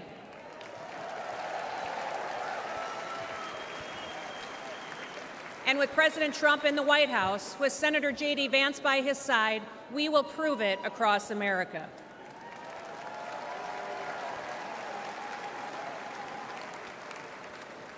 Listen, 2 days ago, the whole world changed.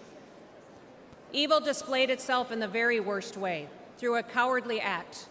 An innocent American lost his life, and we will continue to lift his family up in our prayers every single day.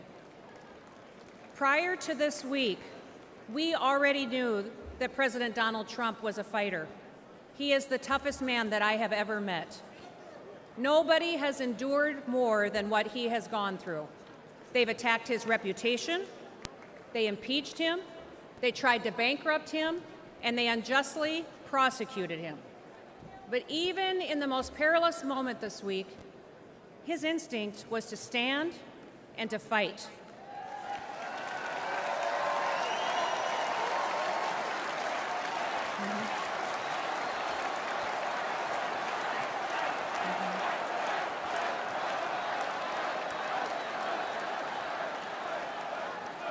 Donald J. Trump is our man in the arena. He will never stop fighting for us. He will never stop, and now he is bringing all of us together. Now, I know that many of you are angry, but now is the time to unite. And we have to get to work. We have to win the hearts and minds of every single American. Wake them up with truth and with wisdom. We need to listen to them. You can't win people over by arguing with them. Visit with your neighbors, at your job, at your church, at the gas station, or even at the grocery store. Listen, there are moments in our history, often after great hardship and tragedy, when true leaders unite our country. At one time, President Lincoln, he united our country. He delivered my favorite presidential address of all time. In fact, it's the only speech or poem or song that I ever made my kids memorize when they were young, when they were little. It was the Gettysburg Address, and it was delivered during our nation's bloodiest conflict. That speech so inspired people that they continued to fight for years, and they lost loved ones in order to preserve this union we call the United States of America.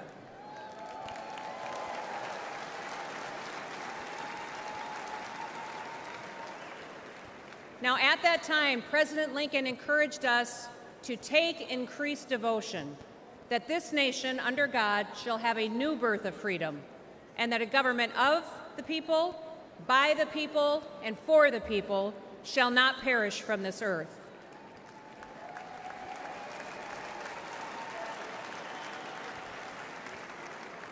Like Lincoln, in the midst of our pain and division, Donald Trump is calling us to be touched by the better angels of our nature. As Paul wrote in 2 Timothy, God has not given us a spirit of fear, but of power and of love and a sound mind. We must not be afraid.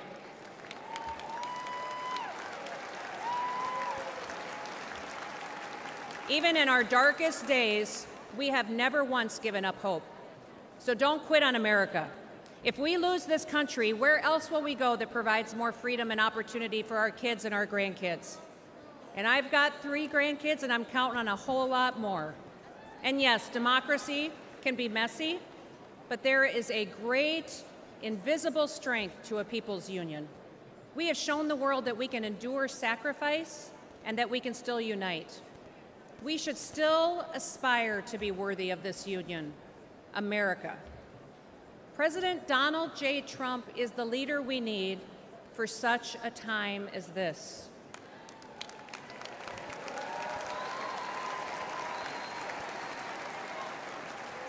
So now, I need you to get to work. Get out there, go do it. Don't quit. Keep fighting, keep uniting, keep talking to people, win the hearts and minds, and may God bless you, and may God continue to bless the great United States of America.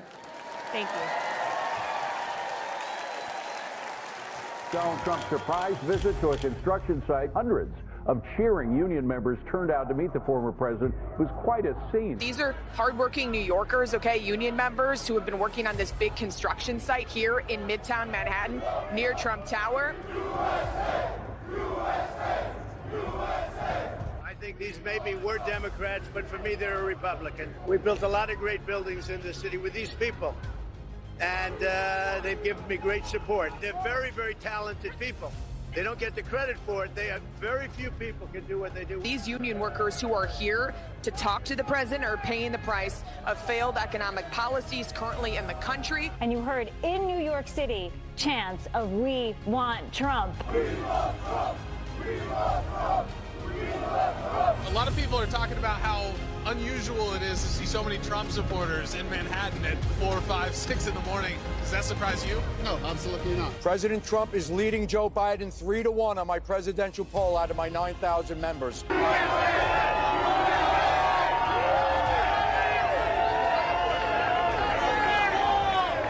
Trump's turn again. What's your message to Joe Biden? You. We're a very patriotic group, and we love our country, and we want the best for America.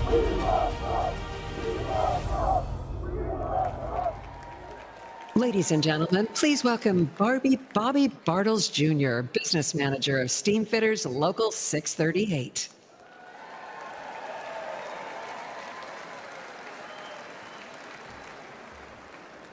Good evening, everyone. My name is Bobby Bartels. I'm a proud member of Steamfitters Local Union 638. And like many of my fellow union members, I've been a Democrat my whole life.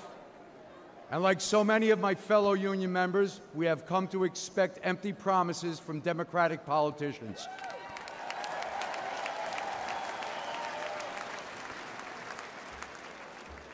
In 1986, after a decade of Democratic politicians' mismanagement, Central Park's iconic Woolman ice rink had fallen into an unusable state of disrepair. Politicians made promise after promise to fix the rink, and yet they did nothing. That's when Donald Trump stepped up.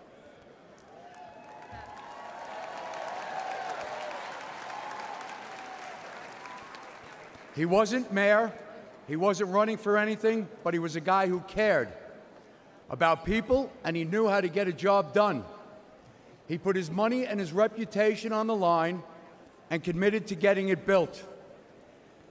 He did it using skilled local union labor like the men of Local 638.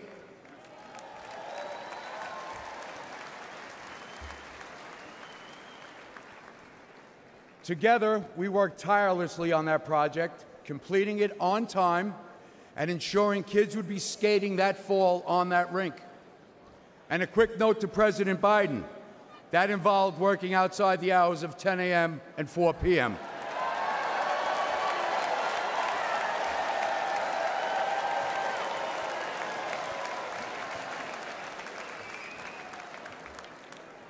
Early one hot summer morning on that job, I saw Donald Trump visiting the site. I yelled out, "Are you here to buy us coffee?" President walked right over. He wasn't the president at the time, but he walked right over, grinning, and handed me some cash and told us it was too hot for coffee. Go buy sandwiches and drinks for everyone.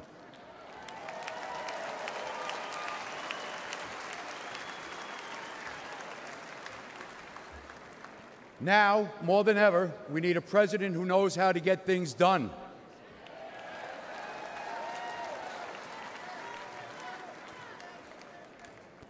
We have an open border inviting illegal immigrants to take our American jobs and lower our wages.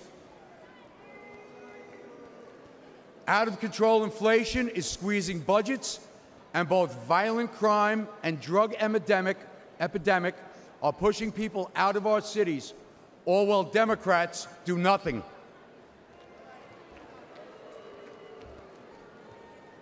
That's why this union Democrat will be voting Trump along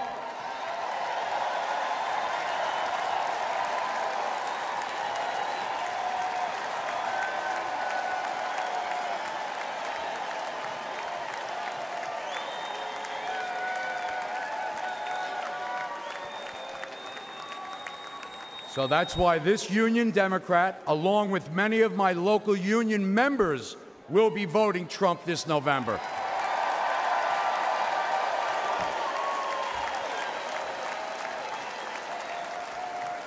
So that we can take back the middle class, take back the country, and rebuild the middle class that my union has helped build over so many years. God bless America. Thank you.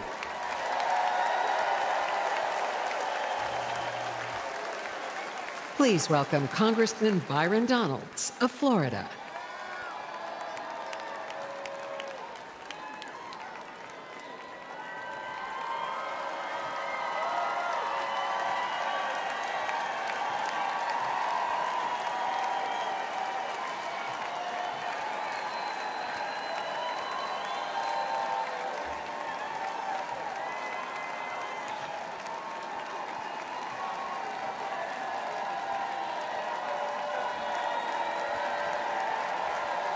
Good evening, Milwaukee.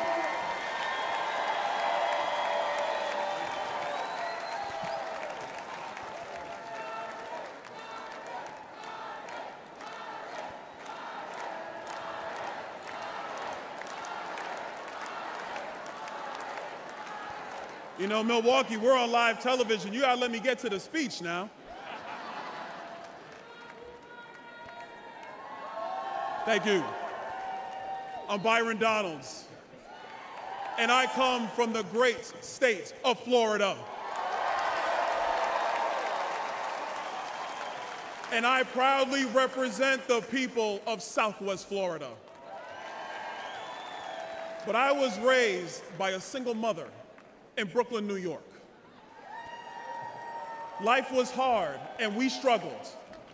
When I was in the first grade, my mother took me out of public school because she could see that public education was failing me. I needed to be challenged, and I needed the opportunity that only a private school could provide.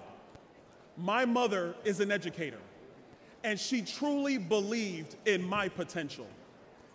But Democrat politicians wanted to trap me in a failing school, but my mom fought for me.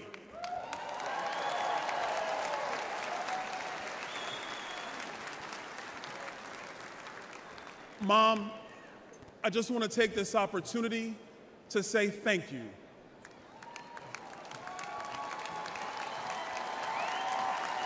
Thank you, Mom. Words cannot describe how deeply grateful I am to be your son. When I was in the 7th grade, my mom lost her job. We went on government assistance, and my grandma helped us pay for private school. My mom and my grandma sacrificed to ensure that I could build a successful future through a commitment to academic achievement and hard work. I'm standing here today as a result of their love, good and safe schools, and great teachers.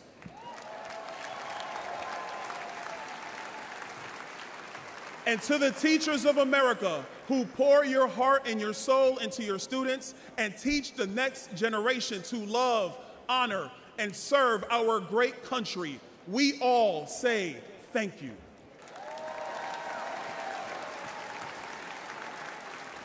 But what about those kids whose parents can't scrape money together for private school? Don't those kids who grew up like I grew up deserve the same chance that I had? Joe Biden and Kamala Harris sent their kids to high-priced private schools. But since they are in the pocket of the far-left teachers' unions, they trap poor kids like me in failing schools with no way out. They say they're pro-choice, but not if you want a choice over what your kids are taught. Donald Trump believes every parent deserves a choice, and every child deserves a chance.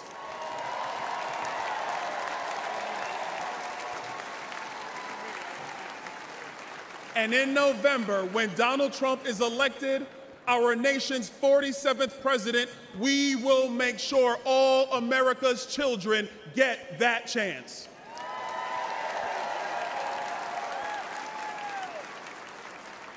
Growing up poor, I know the pain of high food prices, high energy prices, and housing costs. I remember as a kid, my mom yelling at me, "Turn off that light, you don't pay the bill." We know there's a bunch of kids in America today who are hearing that from their parents. The massive inflation created by Joe Biden and Kamala Harris has only made it worse. During my first term in Congress, I served on the Budget Committee and the Small Business Committee. We told Joe Biden that his so-called American Rescue Plan was going to cause inflation. The Biden-Harris administration told us not to worry, but I knew better. I have nearly 2 decades of experience as a financial professional, and the evidence is in. Go to any grocery store, buy eggs, buy beef, buy milk. Even housing prices have skyrocketed. All Americans deserve a shot at the American dream, but under Joe Biden's debilitating economic policies, far many Americans, far too many of them, that dream has slipped away. This shows that we were right, that Joe Biden was wrong, and that you, the American people, are paying the price. As Americans, we've all been struggling. The disastrous results of the Biden-Harris agenda transcend race, religion, or income. But under President Trump, all of this will change.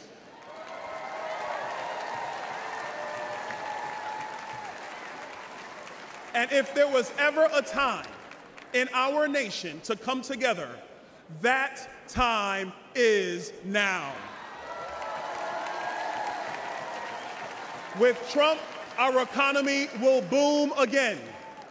You will have more money in your pocket again. And your children will have a future again. Together, I know we will make America wealthy again.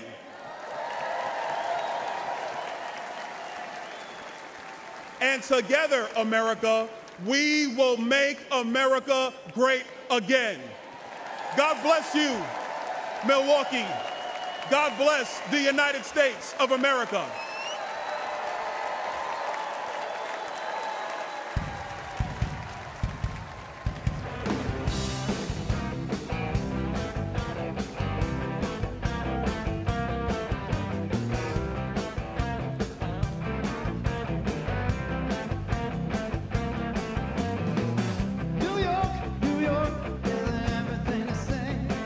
Place that I'd rather be.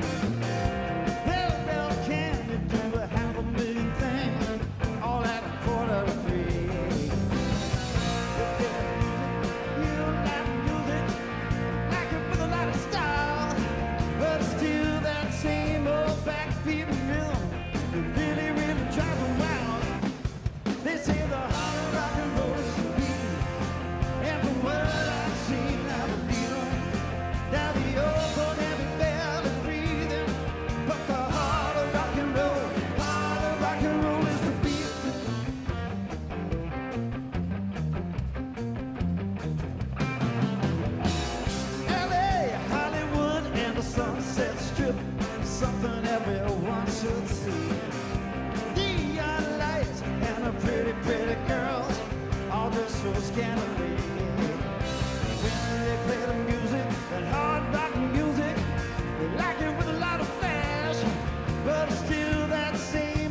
Please welcome business leader and host of the All In podcast, David Sachs.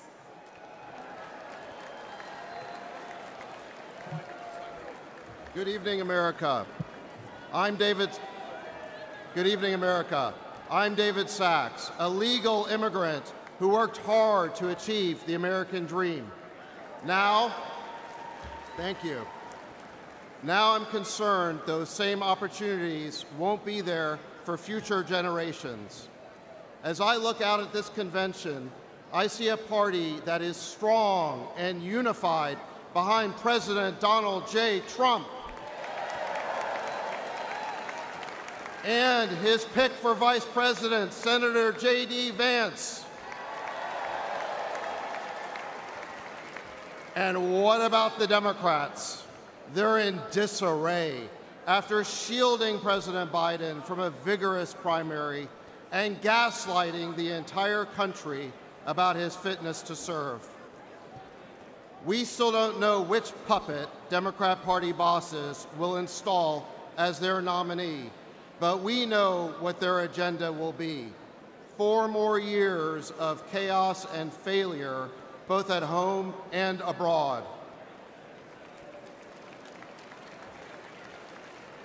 In my hometown of San Francisco, Democrat rule has turned the streets of our beautiful city into a cesspool of crime, homeless encampments, and open drug use.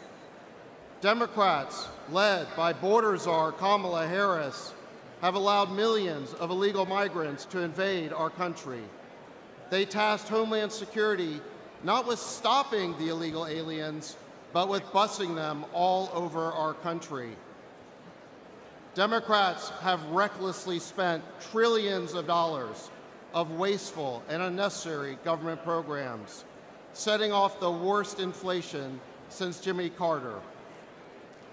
But worst of all, the Biden-Harris administration has taken a world that was at peace under President Trump, and they lit it on fire. First, President Biden botched the Afghanistan withdrawal, displaying incompetence and weakness for the whole world to see. Then, he provoked the Russians to invade Ukraine with talk of NATO expansion.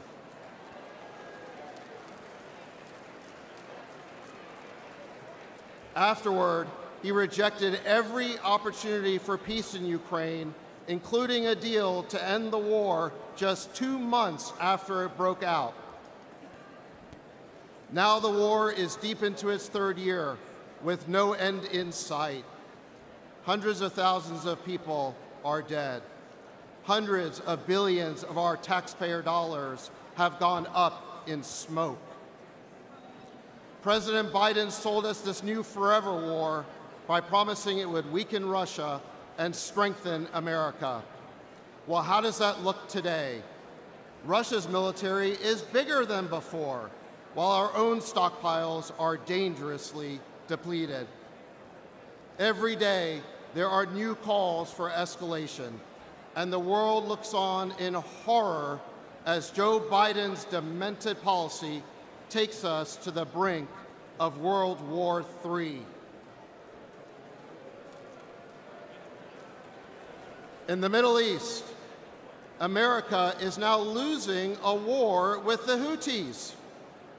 And the administration's policy towards Gaza has been so incoherent that the only thing that pro-Israel and pro-Palestine protesters agree on is the chant, F Joe Biden.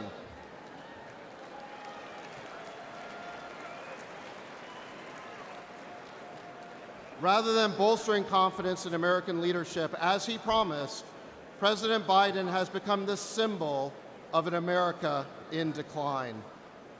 This may be our present, but it does not have to be our future.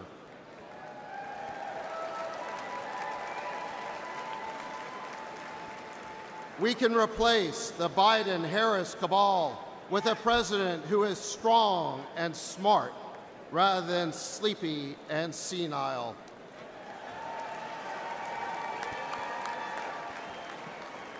or in her case, clueless and embarrassing. A president who understands that you build the most powerful military in the world to keep America safe, not to play the world's policeman.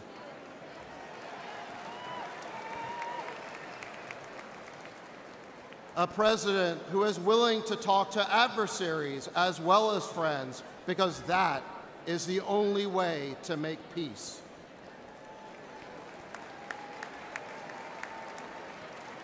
A president who will stand up to the warmongers instead of empowering them. My fellow Americans, we need a leader who commands respect and demands reciprocity from other nations. We need strength and savviness in the White House Situation Room, even if the crisis hits after Biden's bedtime.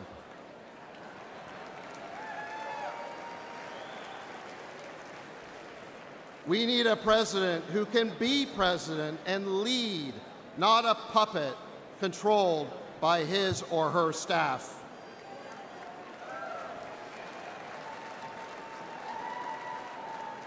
We need order in our cities, order at our border, and order restored to a world on fire. My friends, we need President Donald J. Trump back in the White House. Thank you. Please welcome women's advocate Vanessa Fora.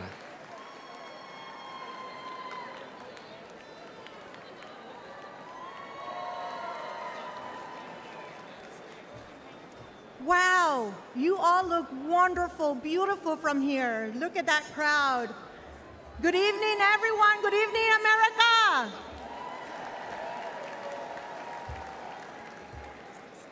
My name is Vanessa Fora. I was born in Peru, and my family migrated legally to the United States when I was 9 years old.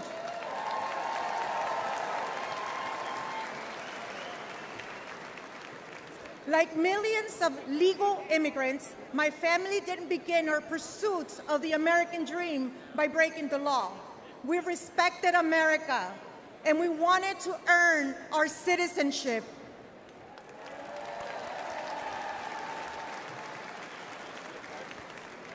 When we arrived in the Bronx, we lived on the 6th floor of a graffiti-painted building. Both my parents worked 2 jobs. At 18, I achieved one of my greatest aspirations. I became a United States citizen.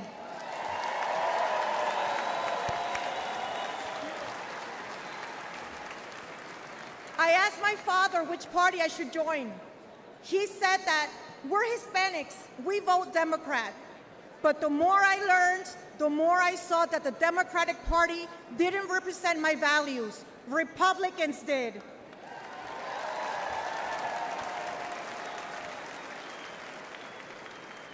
I believe that the most important institution is the family, that the U.S. Constitution is the greatest document in history, and that every human being, born and unborn, is made in the image of God.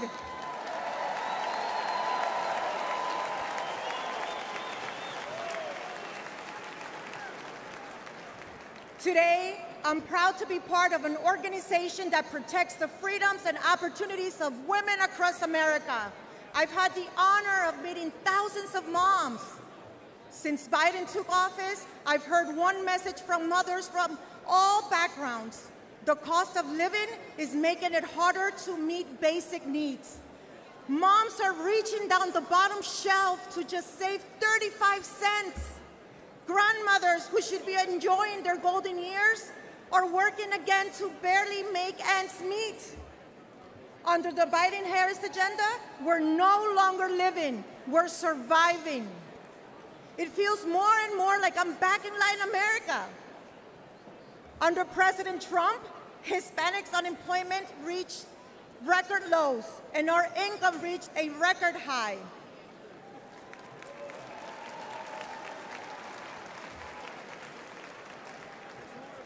to my fellow Hispanic Americans, and to all Americans. If you believe in faith, family, freedom, financial stability, join me in voting for Donald Trump this November. Thank you, America. Ladies and gentlemen, Charlie Kirk.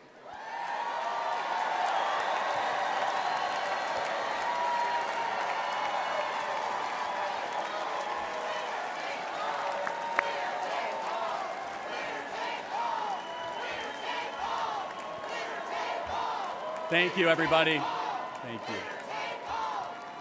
Good evening. I'm Charlie Kirk, founder of Turning Point USA and Turning Point Action. Together, the largest conservative grassroots organizations in the country. Thanks to our work, I talk to a lot of young people on campuses, at our events, on my radio show, podcast, and social media. Said differently, I visit college campuses so you don't have to. I hear a lot from young people about their hopes, their dreams, and their fears. You see, young people are idealists. They respond to vision. For the past 4 years, they've seen the vision of the Biden-Harris regime. That vision is, you'll own nothing and be happy. The Democrats say, instead of owning a home, you'll rent a 400-square-foot studio apartment. Instead of owning a car, you'll rent a scooter using some app. Their vision is this: limit your dreams, give up, aim lower, be content with less. If you're a 20-something in America, life has been really tough. You've watched home prices rise 47% since 2020, 47%. Home ownership is now out of reach unless you make over $106,000 a year. Since I last spoke at the Republican convention 4 years ago, I've become a husband and father. In fact, we have 2 under 2. I think I get extra points for that. For millions of people my age, that is a dream that feels farther away than ever under the Biden-Harris administration. According to current projections, 1/3 of today's young Americans will never get married. The average American is having fewer children than ever before. Why? It's because for far too many, they simply can't afford them. The basic things our parents enjoyed are increasingly out of reach for Gen Z and millennials. You see, the American dream has become a luxury item for the wealthy elite. Happy countries have children. Broken countries have addiction, depression, and suffering. Democrats have given hundreds of billions of dollars to illegals and foreign nations, while Gen Z has to pinch pennies just so that they can never own a home, never marry, and work until they die, childless. Under Biden, our young people own nothing and they are miserable. Donald Trump refuses to accept this fake, pathetic, mutilated version of the American dream. When he was president, young people were richer than ever before, and he will do it again. Donald Trump is on a rescue mission to revive your birthright, one your grandparents and those before them gave everything to hand down to you. And listen carefully, everybody. This is why young men are the most conservative that they have been in 50 years.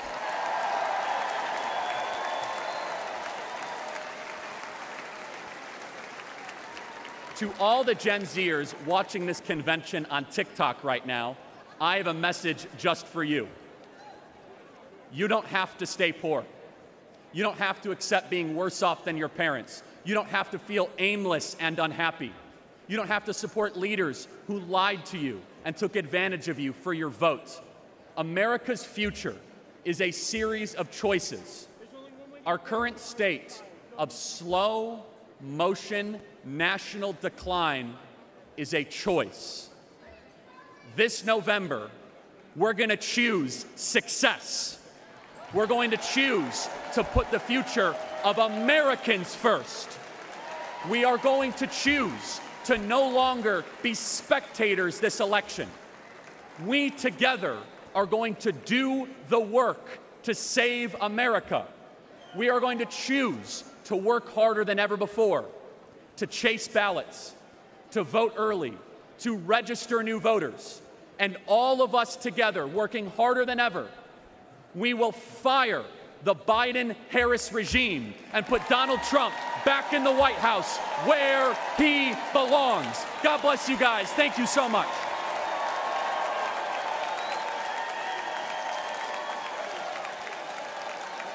From the very first day that we take back the White House from crooked Joe Biden, the worst president in the history of our country, I believe that we're going to have 4 of the greatest years in the history of our country. I will, once and for all, secure our elections. We're going to go to paper ballots. We're going to have same-day voting, voter ID. We're going to do it properly. We're going to have good, secure, beautiful elections. We never want what happened in 2020 to happen again. But until then, Republicans must win. And we must use every appropriate tool available to beat the Democrats. They are destroying our country. Whether you vote early, absentee, by mail, or in person, we are going to protect the vote. That's the most important thing we have to do, is protect the vote. Keep your eyes open, because these people want to cheat, and they do cheat. And frankly, it's the only thing they do well. We will make sure your ballot is secure and your voice is heard. Many Republicans like to vote on Election Day, and we must swamp the radical Democrats with massive turnout on Tuesday, November 5th. The way you win is to swamp them. If we swamp them, they can't cheat. It just doesn't work out. But if you can't make it, you need to make a plan, register, and vote any way possible. We got to get your vote. So with your vote, we will win a victory the likes of which no one has ever seen before. We will evict crooked Joe Biden from the White House, and we will take back our country on November 5th, 2024, the most important day in the history of our country. That's what it's going to go down as. Thank you. Ladies and gentlemen, please welcome the chair of the RNC Committee on the Platform, United States Senator Marsha Blackburn of Tennessee.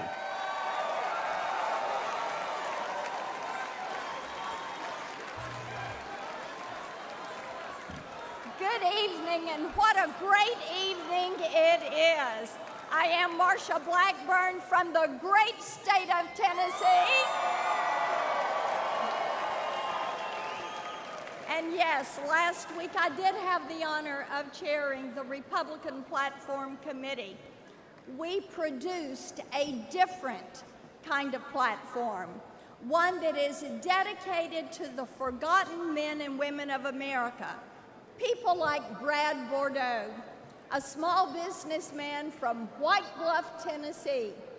Brad leads Bordeaux Metals. By the end of the Obama-Biden administration, high taxes, massive government spending, and over-regulation almost put him out of business. But things changed when we elected Donald Trump. Thanks to President Trump's tax and regulation cuts, Brad and those that worked for him prospered. He hired new workers, expanded the business. Life was good and getting better. But Bidenomics was a 4-letter word for Bordeaux Metals.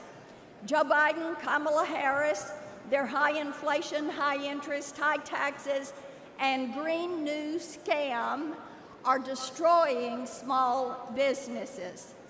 Biden and Harris outsourced our energy supply, driving electricity prices up over 29%. The day Joe and Kamala walked into office, gas was $2.40 a gallon. Today, it is $3.54. Our platform says we will make America energy dominant. You know, And let me hear you now. You know who will make that happen? Donald Trump. Joe Biden and Kamala Harris also think that small business owners are wealthy and they should pay their fair share. We all know that's the left-wing code for you gotta pay more taxes. Well, in Tennessee, I led the fight against a proposed state income tax. We killed that thing. We are income tax free in Tennessee. So when Donald Trump was president, I helped him spread economic prosperity with the largest tax cut in American history. Now, President Trump will make those tax cuts permanent. But if Joe and Kamala are reelected, they say they're going to let them expire. That will be the biggest tax increase in American history. Our party's platform commits to making the Trump tax cuts permanent. And you know who will return us to an era of prosperity? Donald Trump.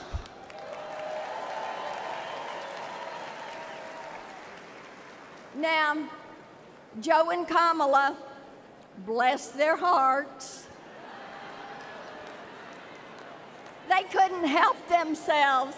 They hired 85,000 new IRS agents to harass hard-working Americans.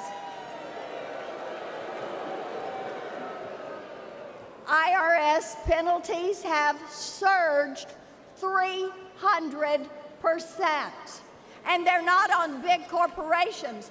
They're on gig workers, freelancers, small business owners, and the self-employed. Let me ask you a question. Who is going to look at those 85,000 IRS agents and say, "You're fired"? Donald Trump.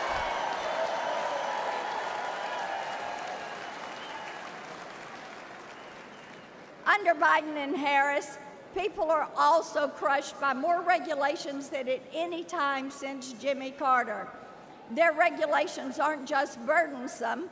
Often, they include racist DEI requirements. Many small businesses are going bankrupt. Some are throwing up their hands in disgust. Our party's platform pledges 7 times to cut regulations that are killing jobs and costing you thousands of dollars. Now, you know who will slash that red tape and return this country to economic greatness? Donald Trump. The harmful Biden-Harris policies are why so many small business owners, like Shayna Gray, she is a black female owner of Gray Jet Cafe right here in Milwaukee. She voted for Biden in 2020, and in 24, she is voting for President Donald Trump. Our platform is a promise to people like Shayna, people like Brad, and President Trump will keep his promises just like he did the first time. So I've got one more question for you. Who should be the next President of the United States? Donald Trump. God bless you, protect you, and God bless and protect the United States. Thank you.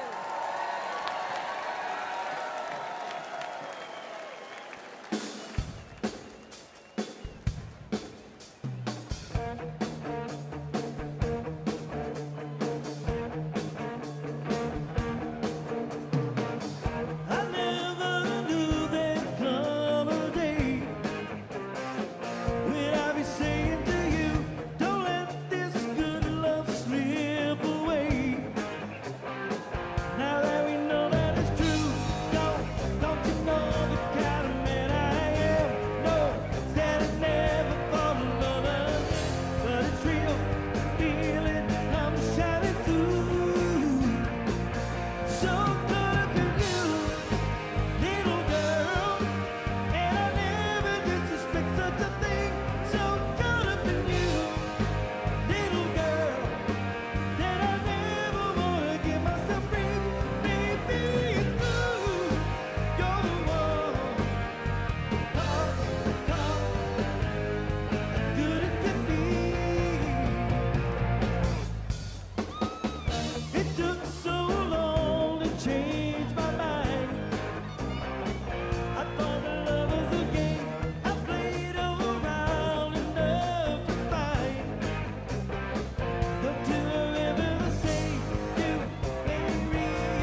man unites. No need to ever ask me twice. Oh no, whenever you want me. And if ever comes a day when you should turn and walk away, oh no, I can't live without you. So caught up in you.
Ladies and gentlemen, please welcome Lee Greenwood.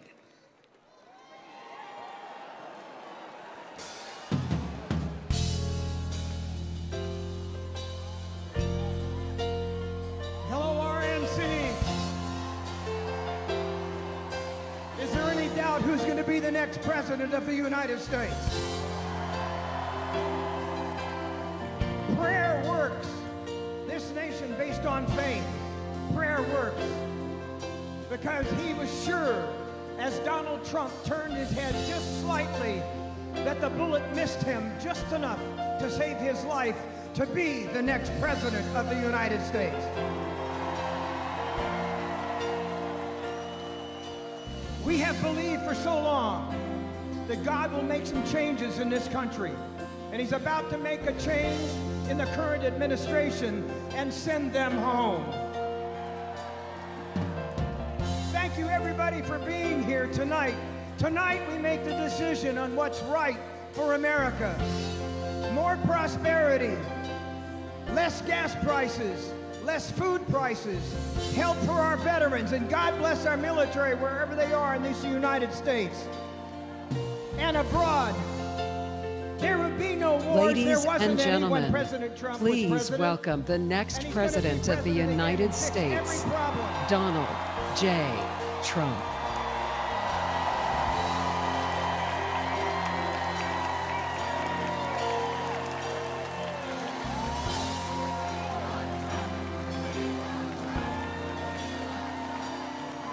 If tomorrow all the things were gone, I'd work for all my life, and I had to start again, just my children and my wife.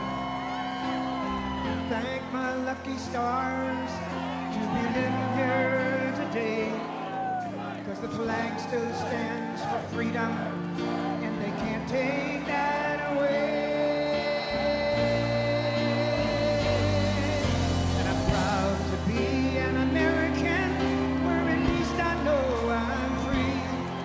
And I won't forget the men who died, who gave that right to me. And I gladly stand up next to you and defend her still today.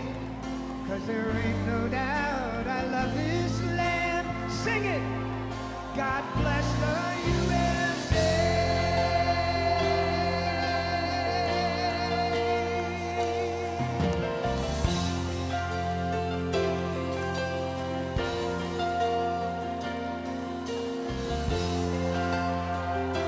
We are here tonight with one purpose, and that is to elect Donald J. Trump as the next president of the United States. He is here tonight to show his courage, his defiance against somebody who tried to kill him. You will not take this man down. He has the courage, the strength, and he will be the next president of the United States.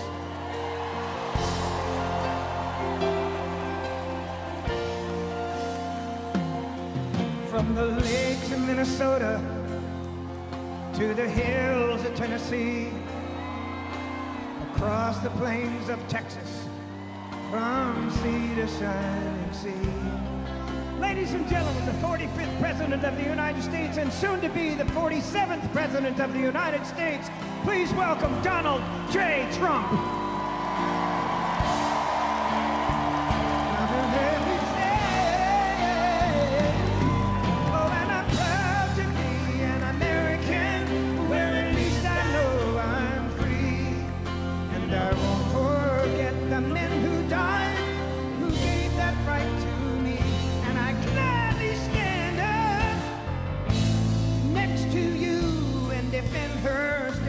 Today, 'cause there ain't no doubt I love this land. God bless the USA.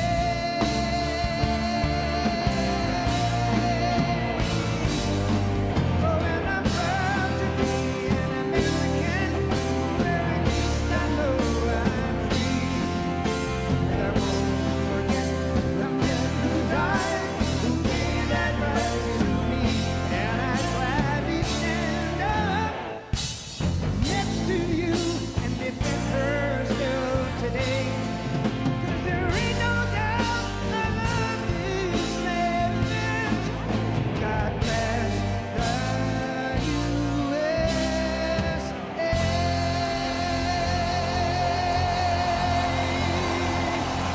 Mr. President.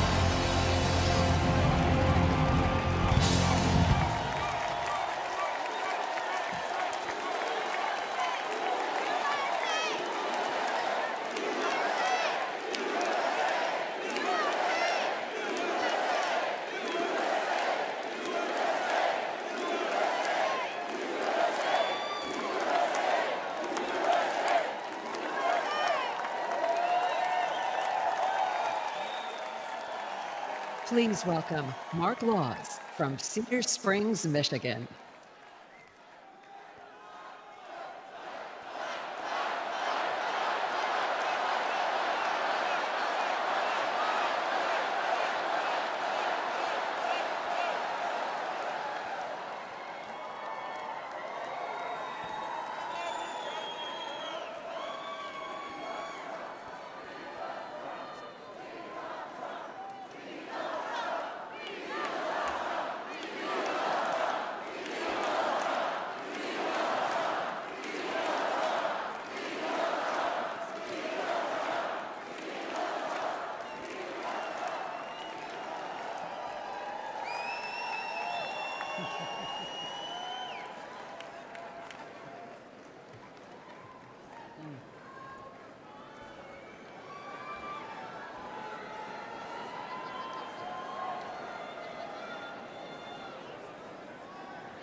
Good evening, I'm Mark Laws, and I live in Western Michigan.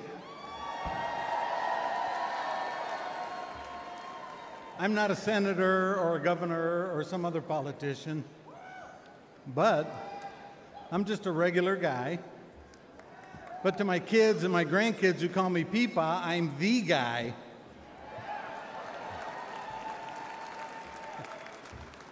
I live on a fixed income, so I'm not one of the people that watch their portfolios. No, in the big boy Joe economy, I just worry about getting through the day. But I'm fortunate because I don't have a mortgage. If I did, I'm really not sure how I'd make it. The big boy Joe inflation has turned our dollars into nickels. And in Michigan, we got 180,000 plus people that are in tax lien foreclosure right now. So even though I don't have a mortgage, I still got to pay the government to rent my house. And if I don't, they take it away. When I'm asked how I'm doing, I answer honestly, I say, I'm doing okay. But don't you remember under President Trump, we didn't have to settle for just okay. We were doing great.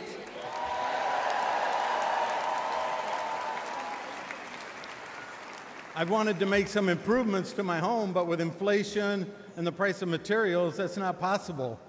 So I don't want to go into debt, so I just put it off. I'd also like to spoil my grandkids with some great Peepaw unique gifts for their birthdays. But with the price of gas and groceries, I don't do that. I settle for a cake and ice cream. Prices keep going up, but my income stays the same. I just keep putting things off, hoping that I'll be able to afford them again someday. It's got me thinking, I've been hoping for better days, but life is happening right now, and we can't waste any more time on the big boy Joe terrible economic policies. We need to bring Donald Trump back right now.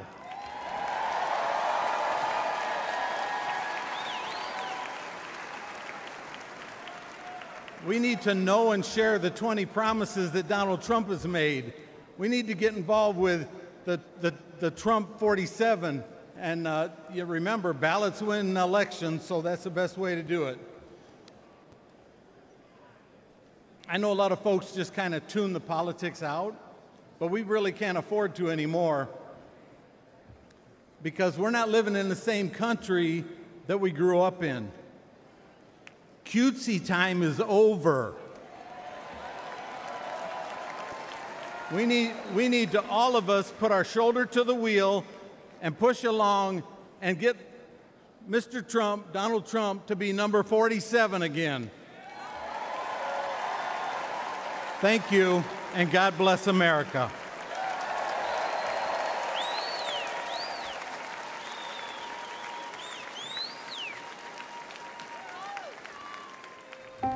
Bidenomics doesn't just have seniors worried.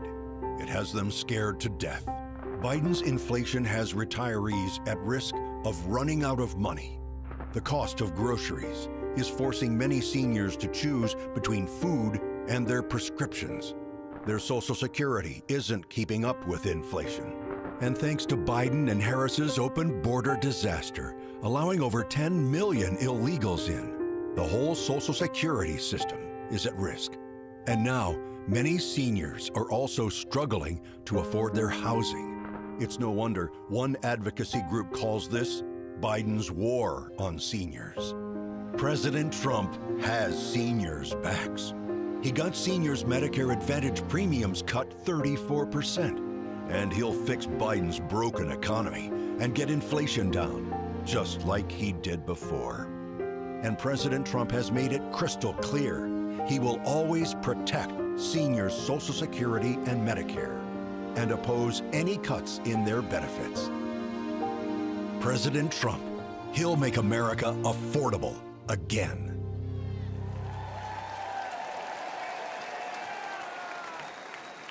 Please welcome Benjamin Joseph.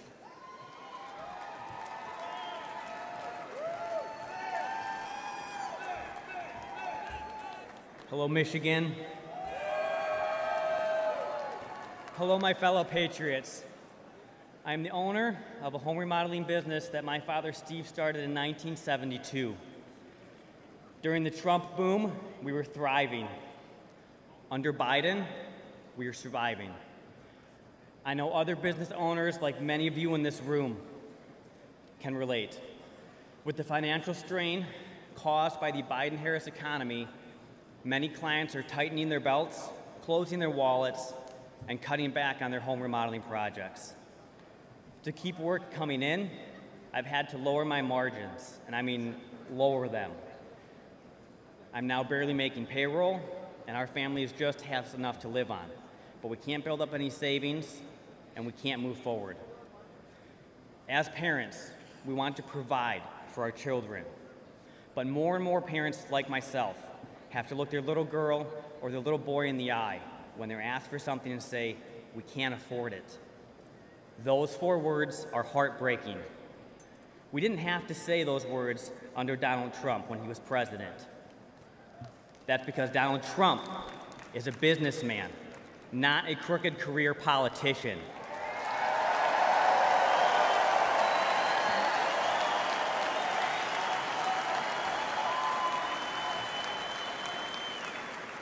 President Trump understands what business owners need to succeed because he is a business owner himself and has succeeded. He knew we could create millions of great jobs if given the chance, and we did.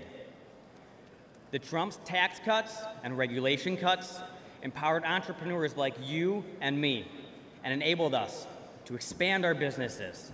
We need him back in the White House.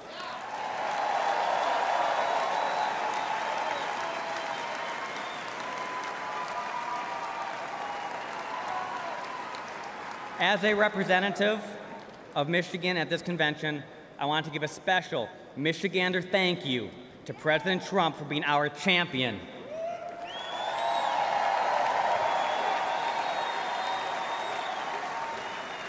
He has inspired so many of us, even in this room, to step up and get involved in the fight to save America.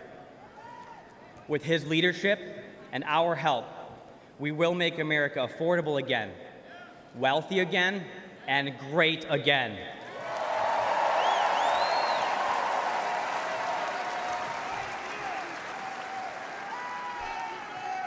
May God bless each and every one of you. May God bless and continue to protect President Trump and his family.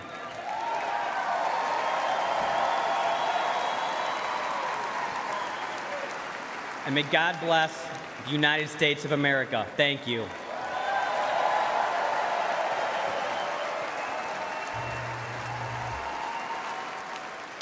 Please welcome Amber Rose from South Philadelphia.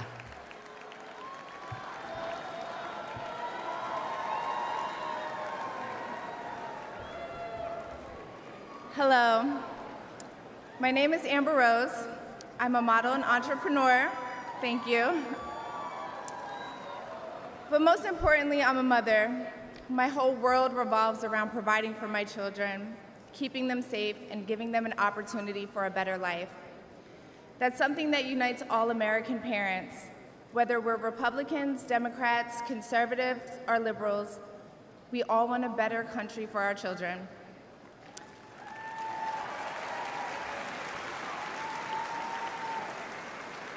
But I'm here tonight to tell you, no matter your political background, that the best chance we have to give our babies a better life is to elect Donald Trump President of the United States.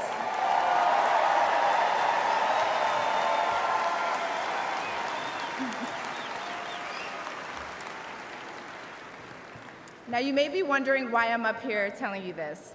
I'm no politician, and I don't want to be. But I do care about the truth. And the truth is that the media has lied to us about Donald Trump.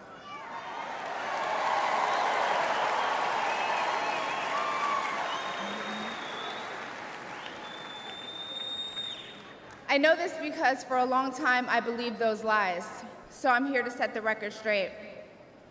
The first person I knew who supported Donald Trump was my father. I was shocked. My entire family is racially diverse, and I believed the left-wing propaganda that Donald Trump was a racist. My father said, "No, he's not, Amber. What are you talking about?" And when I insisted, he said, "Prove it." So to prove my father wrong, I did my research and looked into all things Donald Trump. People have to do their research. I watched all the rallies, and I started meeting so many of you, his red hat wearing supporters.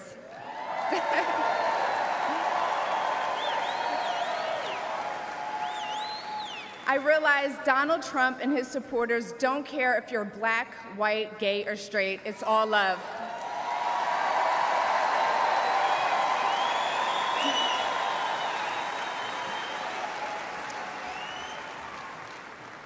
And that's when it hit me. These are my people. This is where I belong.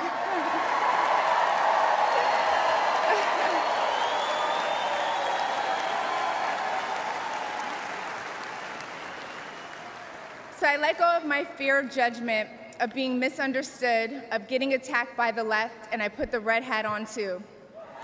Thank you.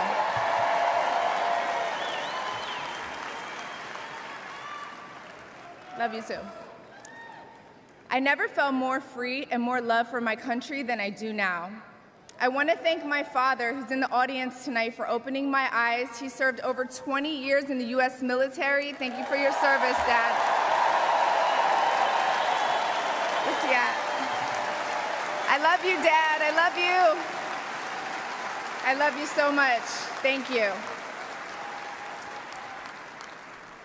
When I met the President and Melania for the first time, he was kind and generous and funny as hell. Very funny. The First Lady was gracious and smart with a smile that will brighten up any room. If you're watching this tonight, you know our country is in trouble. Just like me. When you go to the store and buy food for your family, you're shocked. When you fill up your gas tank, you're pissed. I know I am.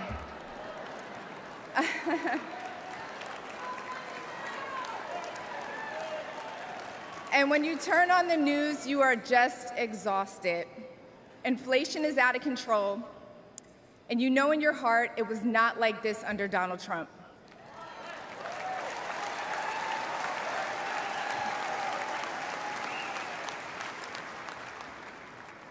My message to you tonight comes from a humble place. The left told me to hate Trump, and even worse, to hate the other side, the people who support him. When you cut through the lies, you realize the truth. American families were better when Donald Trump was president.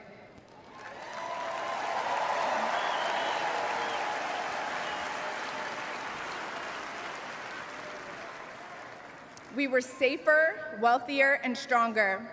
A vote for Donald Trump is a vote to put money back in our pockets and good food on our kids' plates. Yes. Or, as Trump would say, it's a vote to make America great again. Thank you so much. Thank you.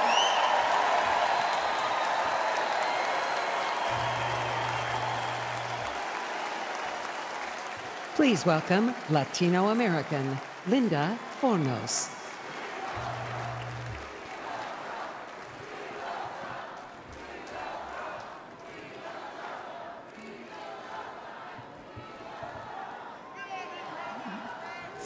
Years ago, I left Nicaragua for a better life in a fabulous Las Vegas, Nevada. Woo! America welcomed me, and I embraced the values of hard work, learning the language, and respecting the laws. It's the American thing to do. In 2022, my 3 boys and I faced a devastating house fire. We lost everything. And starting over in Joe Biden's economy was almost impossible. The Biden economy is driving prices through the roof. Rent, gas, groceries, everything. As a life insurance worker, I see the struggle of people trying to save for their future while barely managing their basic needs. I'm living that same struggle every day. Life is too hard right now. One of my sons works 3 jobs, and the other holds down 2. That makes 6 jobs for 3 people just to survive in Biden's economy. Our open borders are making this problem worse. It's upsetting to see millions of dollars being sent to help immigrants who came here illegally, while hardworking families who did it the right way are left struggling.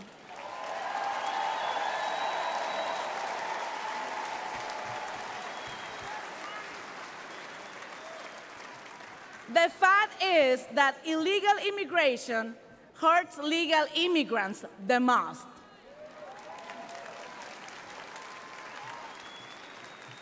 The Biden system is backwards and broken.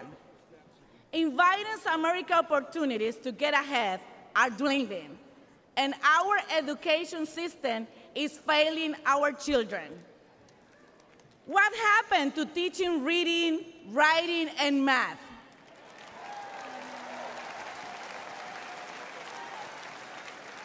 Now, it's like our kids are getting a degree in pronoun studies. He, she, they, them. I have expected my son to come home with a diploma in advanced day 10 theory. Life was completely different under President Trump. We prosper.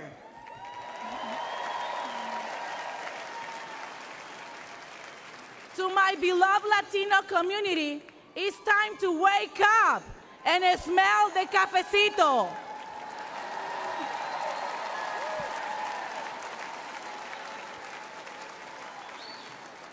In 2020, I made a mistake that is hard to admit, especially in this room.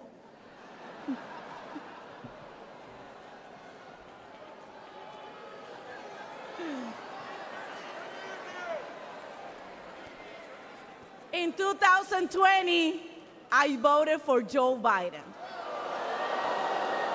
I'm sorry. He has made me regret it.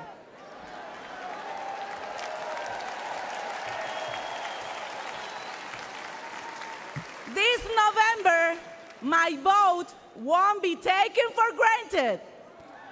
And this time, I won't regret it. Please join me in voting for Donald J. Trump.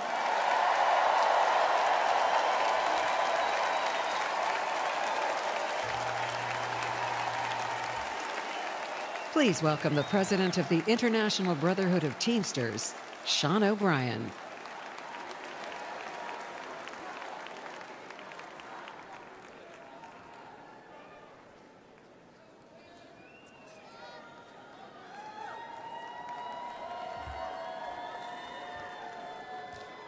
Greetings, delegates and guests. I'm Sean O'Brien, General President of the International Brotherhood of Teamsters.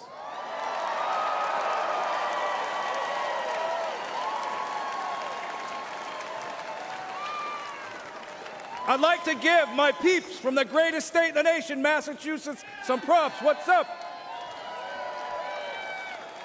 First, I want to thank the hardworking Teamsters and union members here in Milwaukee who play vital roles in the building and operations of this convention.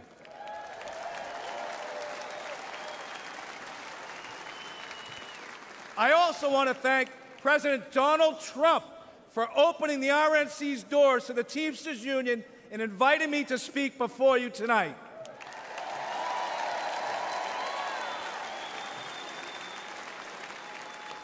I travel all across this country and meet with my members every week. You know what I see? An American worker being taken for granted. Workers being sold out to big banks, big tech, corporates, and the elite. And I'm not the only one who sees this. Everyday families see it. The American people aren't stupid. They know the system is broken. We all know how Washington is run. Working people have no chance of winning this fight. That's why I'm here today. Because I refuse to keep doing the same things my predecessors did.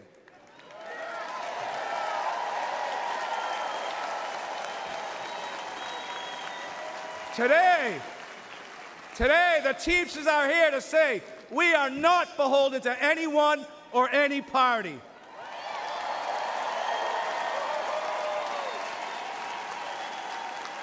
We will create an agenda and work with a bipartisan coalition ready to accomplish something real for the American worker.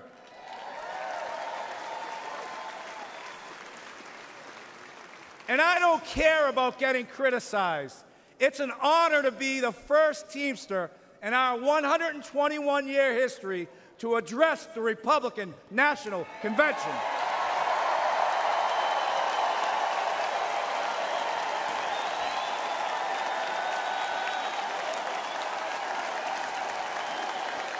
Several months ago, I asked the RNC and the DNC for the opportunity to speak.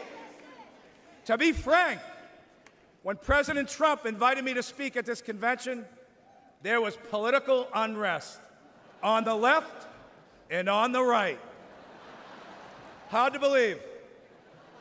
Anti-union groups demanded the president rescind his invitation. The left called me a traitor.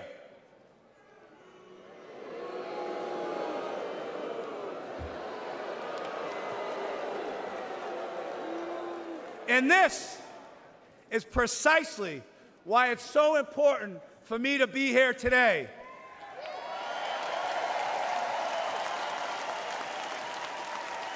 Think about this. Think about this. The Teamsters are doing something correct. If the extremes in both parties think I shouldn't be on this stage.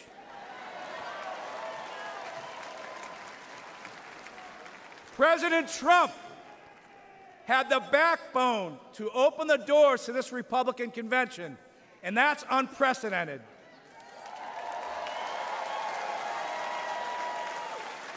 No other nominee in the race would have invited the Teamsters into this arena. Now, you can have whatever opinion you want, but one thing is clear. President Trump is a candidate who is not afraid of hearing from new, loud, and often critical voices. And I think we all can agree, whether people like him or they don't like him, in light of what happened to him on Saturday, he has proven to be one tough SOB.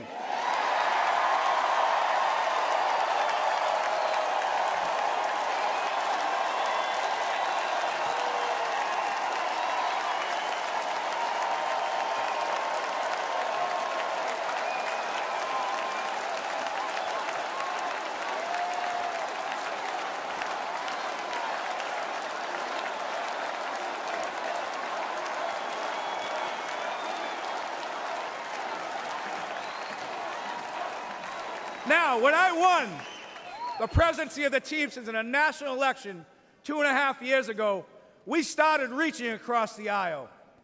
In the past, the Teamsters have endorsed GOP candidates, including Nixon, Reagan, and George H.W. Bush. But over the last 40 years, the Republican Party has really pursued strong relationships with organized labor. There are some in the party who stand in active opposition to labor unions. This, too, must change. And I want to be clear. At the end of the day, the Teamsters are not interested if you have a D, R, or an I next to your name. We want to know one thing. What are you doing to help American workers?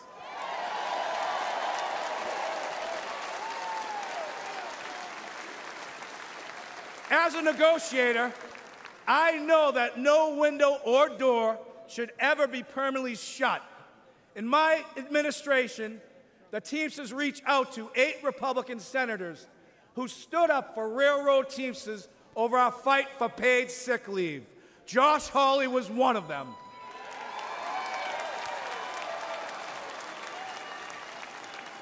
We started talking. Senator Hawley changed his position on national right to work. Then we started walking. Senator Hawley walked a Teamsters picket line in St. Louis and a UAW picket line in Wentzville, Missouri. More than that, I want to recognize Senator Hawley for his direct, relentless, and pointed questioning of corporate talking heads, lawyers, CEOs, and apologists. He has shown he is not willing to accept their pillaging of working people's pocketbooks. I know from a career in negotiating that you get nowhere by slamming your fist on the table. The first step is to listen. The Teamsters and the GOP may not agree on many issues, but a growing group has shown the courage to sit down and consider points of view that aren't funded by big money think tanks. Senators like J.D. Vance, Roger Marshall, and Representatives Nicole Malliotakis, Mike Lawler, and Brian Fitzpatrick are among elected officials who truly care about working people. And this group is expanding and is putting fear into those who have monopolized our very broken system in America today. There are far too many people on both sides of the aisle still caught up in knee-jerk reactions to unions, who subscribe to the same tired claptrap that unions destroy American companies. Take a moment to consider United Parcel Service, which is the largest private sector logistics company, and it's been unionized for more than 100 years. More than 350,000 Teamsters make it run. We work for good middle-class wages, quality health care, and secure pensions. There are work rules that ensure fairness and due process for both sides. UPS is the most efficient package delivery company in the world.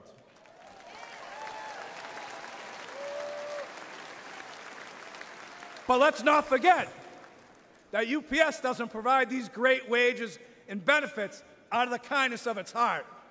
UPS does it because the Teamsters fight for it, all 350,000 of us.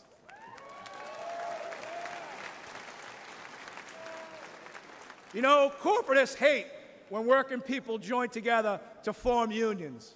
But for a century, major employers have waged a war against labor by forming corporate unions of their own. We need to call the Chamber of Commerce and the business roundtables what they are. They are unions for big business. And here's another fact. Against gigantic multinational corporation, an individual worker has zero power. It's only when Americans band together in democratic unions that we win real improvements on wages, benefits, and working conditions. Companies like Amazon are bigger than most national economies. Amazon is valued over $2 trillion. That makes it the 14th largest economy in the world. What is sickening is that Amazon has abandoned any national allegiance. Amazon's sole focus is on lining its own pockets. Remember, elites have no party, elites have no nation. Their loyalty is to the balance sheet and to the stock price at the expense of the American worker.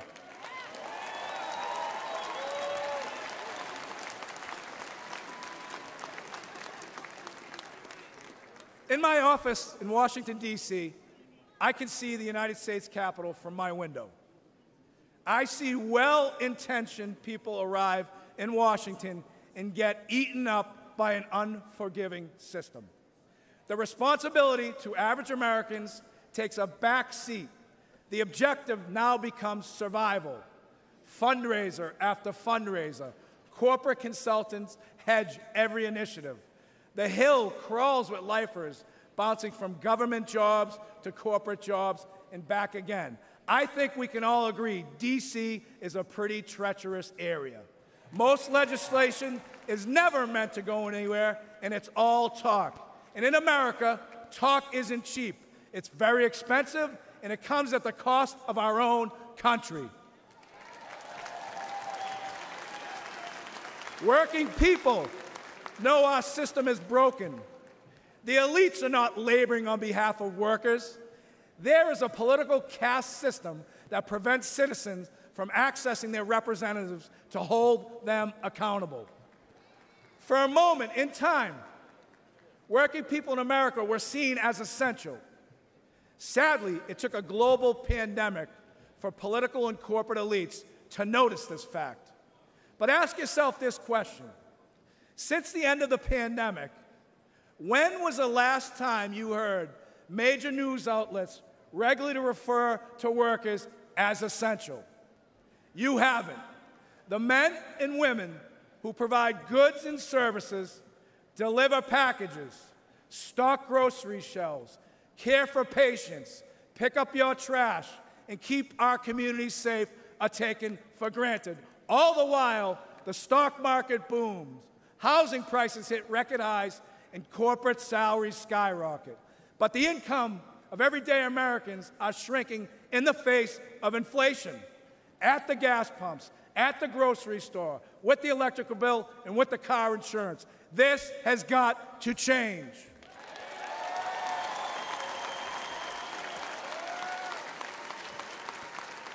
Never forget, American workers own this nation. We are not renters. We are not tenants. But the corporate elite treat us like squatters, and that is a crime. We've got to fix it. Now, this will shock you. This will shock you. To paraphrase Senator Mark Wayne Mullen, it's time for both sides of Congress to stand their butts up. We need trade policies that put American workers first. It needs to be easier for companies to remain in America. We need legal protections that make it safer for workers to get a contract. We must stop corporations from abandoning local communities to inflate their bottom line. We need meaningful bankruptcy reform. Today, corporate vultures buy up companies like Yellow Freight with the intent of driving them into bankruptcy and feasting on their remains. The courts leave workers begging for crumbs as third-tier creditors. Labor law must be reformed. Americans vote for a union but can never get a union contract. Companies fire workers who try to join unions and hide behind toothless laws that are meant to protect working people but are manipulated to benefit corporations. This is economic terrorism at its best. An individual cannot withstand such an assault. A fired worker cannot afford corporate delays, and these greedy employers know it. There are no consequences for the company, only the worker. We need corporate welfare reform. Under our current system, massive companies like Amazon, Uber, Lyft, and Walmart take zero responsibilities for the workers they employ. These companies offer no real health insurance, no retirement benefits, no paid leave, relying on underfunded public assistance.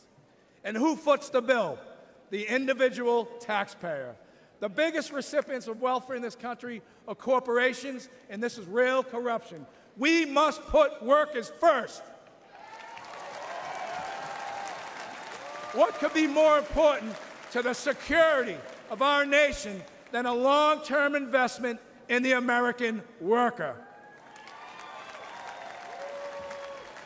In 2021, Teamsters nationwide elected me to fight for them, and that's precisely what I'm doing. Something is wrong in this country, and we need to say it out loud. I will always speak for America and the American worker, both union and non-union. I challenge each and every one of you, and especially my friends on the Democratic side, to embrace cooperation, to truly collaborate, to achieve meaningful and productive change, to ensure we make this great nation in this world the bigger, faster, and strongest nation in the entire world. I love this country. The Teamsters love this country. Our 1.3 million members move America on the roads, in the ports, on the rail, and in the air. And at the end of the day, if the powers to be stop me from raising my voice on behalf of American workers, I will not have one single regret. I still carry my commercial driver's license. I still have my place on the union seniority list. You'll find me back in Boston driving a tractor-trailer, delivering equipment for Shaughnessy and Ahern, because I have the protection of a union contract that gives me the freedom to speak my mind and to fight like hell. God bless the greatest nation. Thank you very much.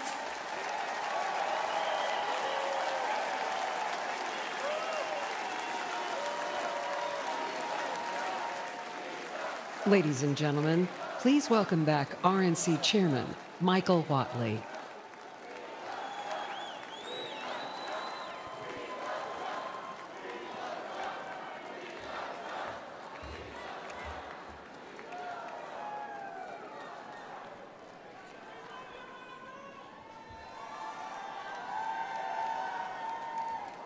For a benediction, please welcome Pastor James Remke.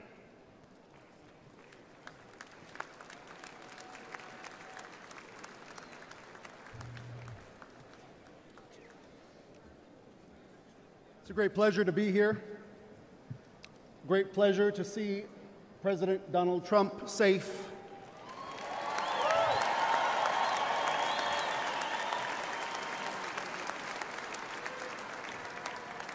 And if I may, before the benediction, give you this promise. You're going to be so blessed. You're going to be tired of being blessed. I guarantee it.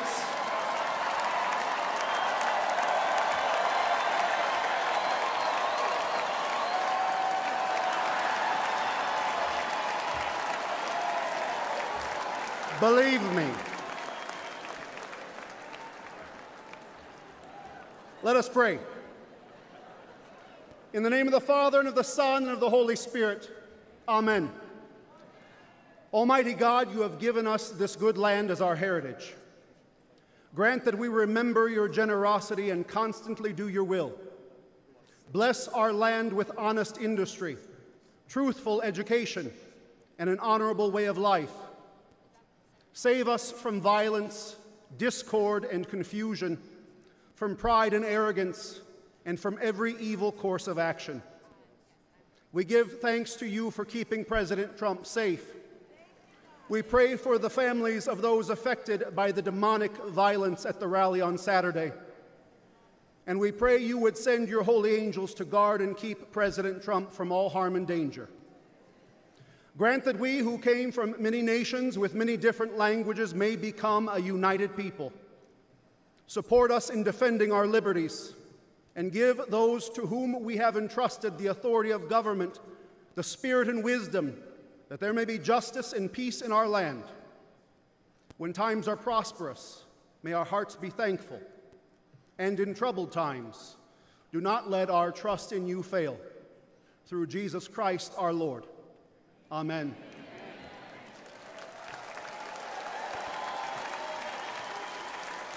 The Lord bless you and keep you. The Lord make his face shine on you and be gracious to you. The Lord look upon you with favor and give you peace.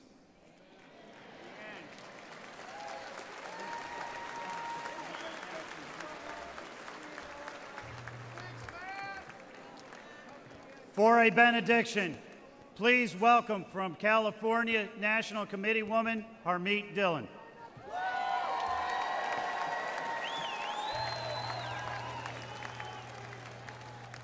Thank you, everyone.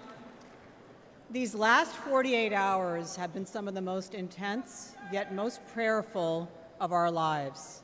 The heinous attack on President Trump and his supporters made all of us pause and seek answers and comfort. I come from a family of Sikh immigrants. I am honored to share with you, my fellow Republicans and guests tonight, a prayer from my faith tradition practiced by over 25 million worldwide. We recite the Ardas prayer before any new endeavor, giving thanks to God and asking for his protection and help to uphold the values of humility, truth, courage, service, and justice for all. To show respect, we cover our heads when we pray.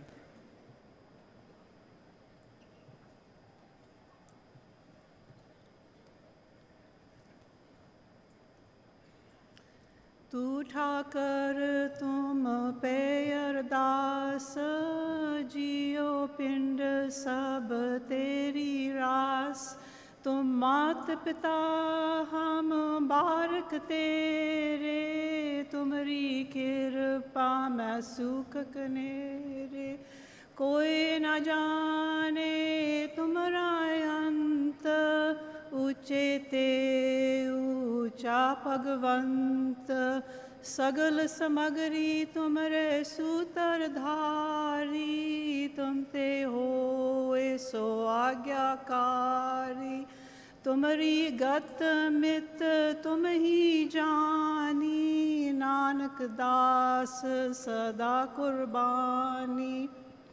Dear Waheguru, our one true God, we thank you for creating America as a unique haven on this earth where all people are free to worship according to their faith.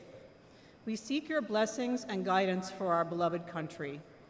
Please bless our people with wisdom as they vote in the upcoming election, and please bless with humility, honesty, skill, and integrity all those who conduct the election. Finally, we thank you for the Chardi Kala spirit that we have witnessed in President Trump. That is, the tireless and uplifting spirit that is sustained even in the face of violent adversity, like a founding father centuries ago. And we thank you, dear God, for protecting his life. We thank you for his examples of nirbha, fearlessness, and nirvair, the absence of hate when faced with vitriol. These examples of extraordinary calm inspire us. Nanak Naam Chardi Kala Tere Bane Sarbatta Pala. May your name forever be exalted, spreading happiness and blessings and good spirit, that everyone may prosper and enjoy the grace of your peace. Thank you.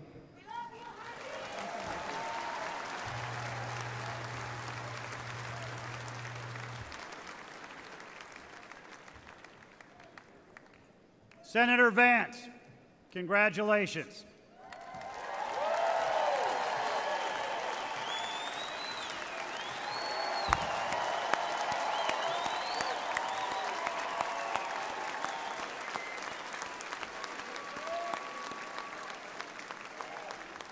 President Trump, we are honored to have you here tonight, and on behalf of the entire Republican Party all across America, we are grateful for you to be our nominee for the 47th President of the United States of America.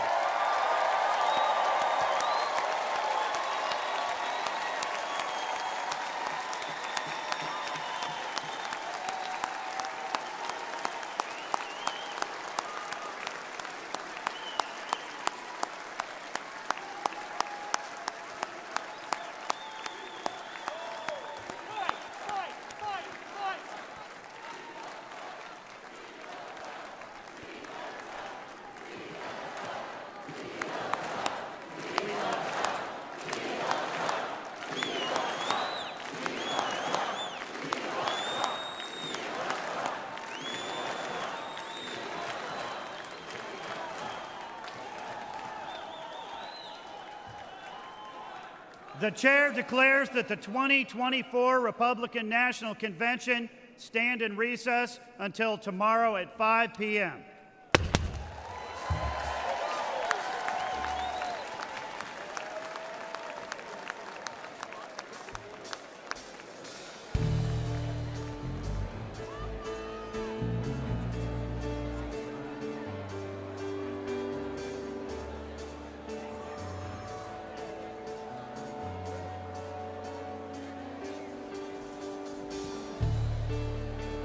small town girl living in a lonely world. Took the midnight train going anywhere. Just a city boy, wanna raise himself to Troy. He took the midnight train going anywhere.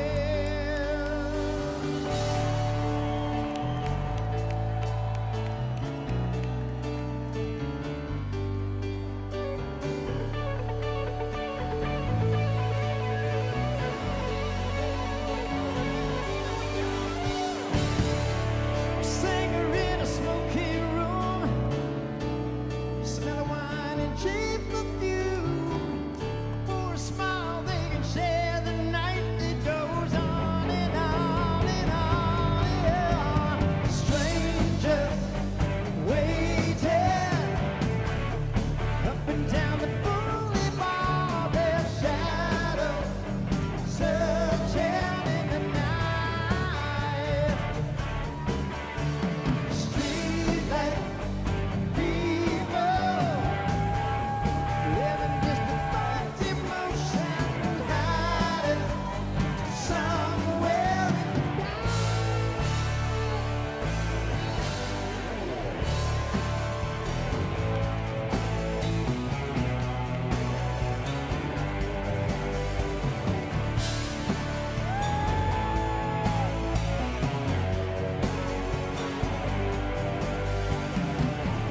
working hard to get my fill.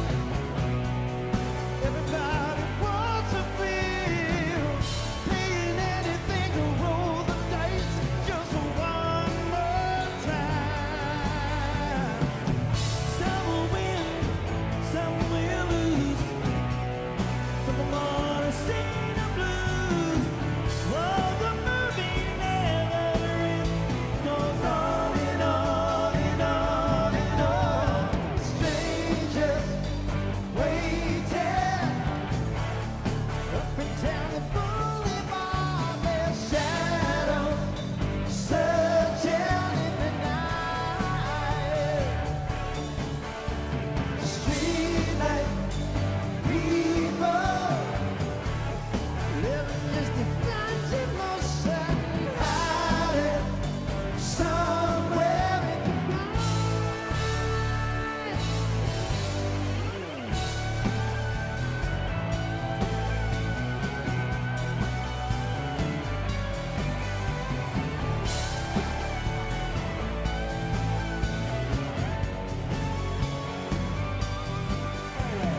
Don't stop believing. Won't you believe it? Streetlight people. Don't stop believing. Streetlight people. Don't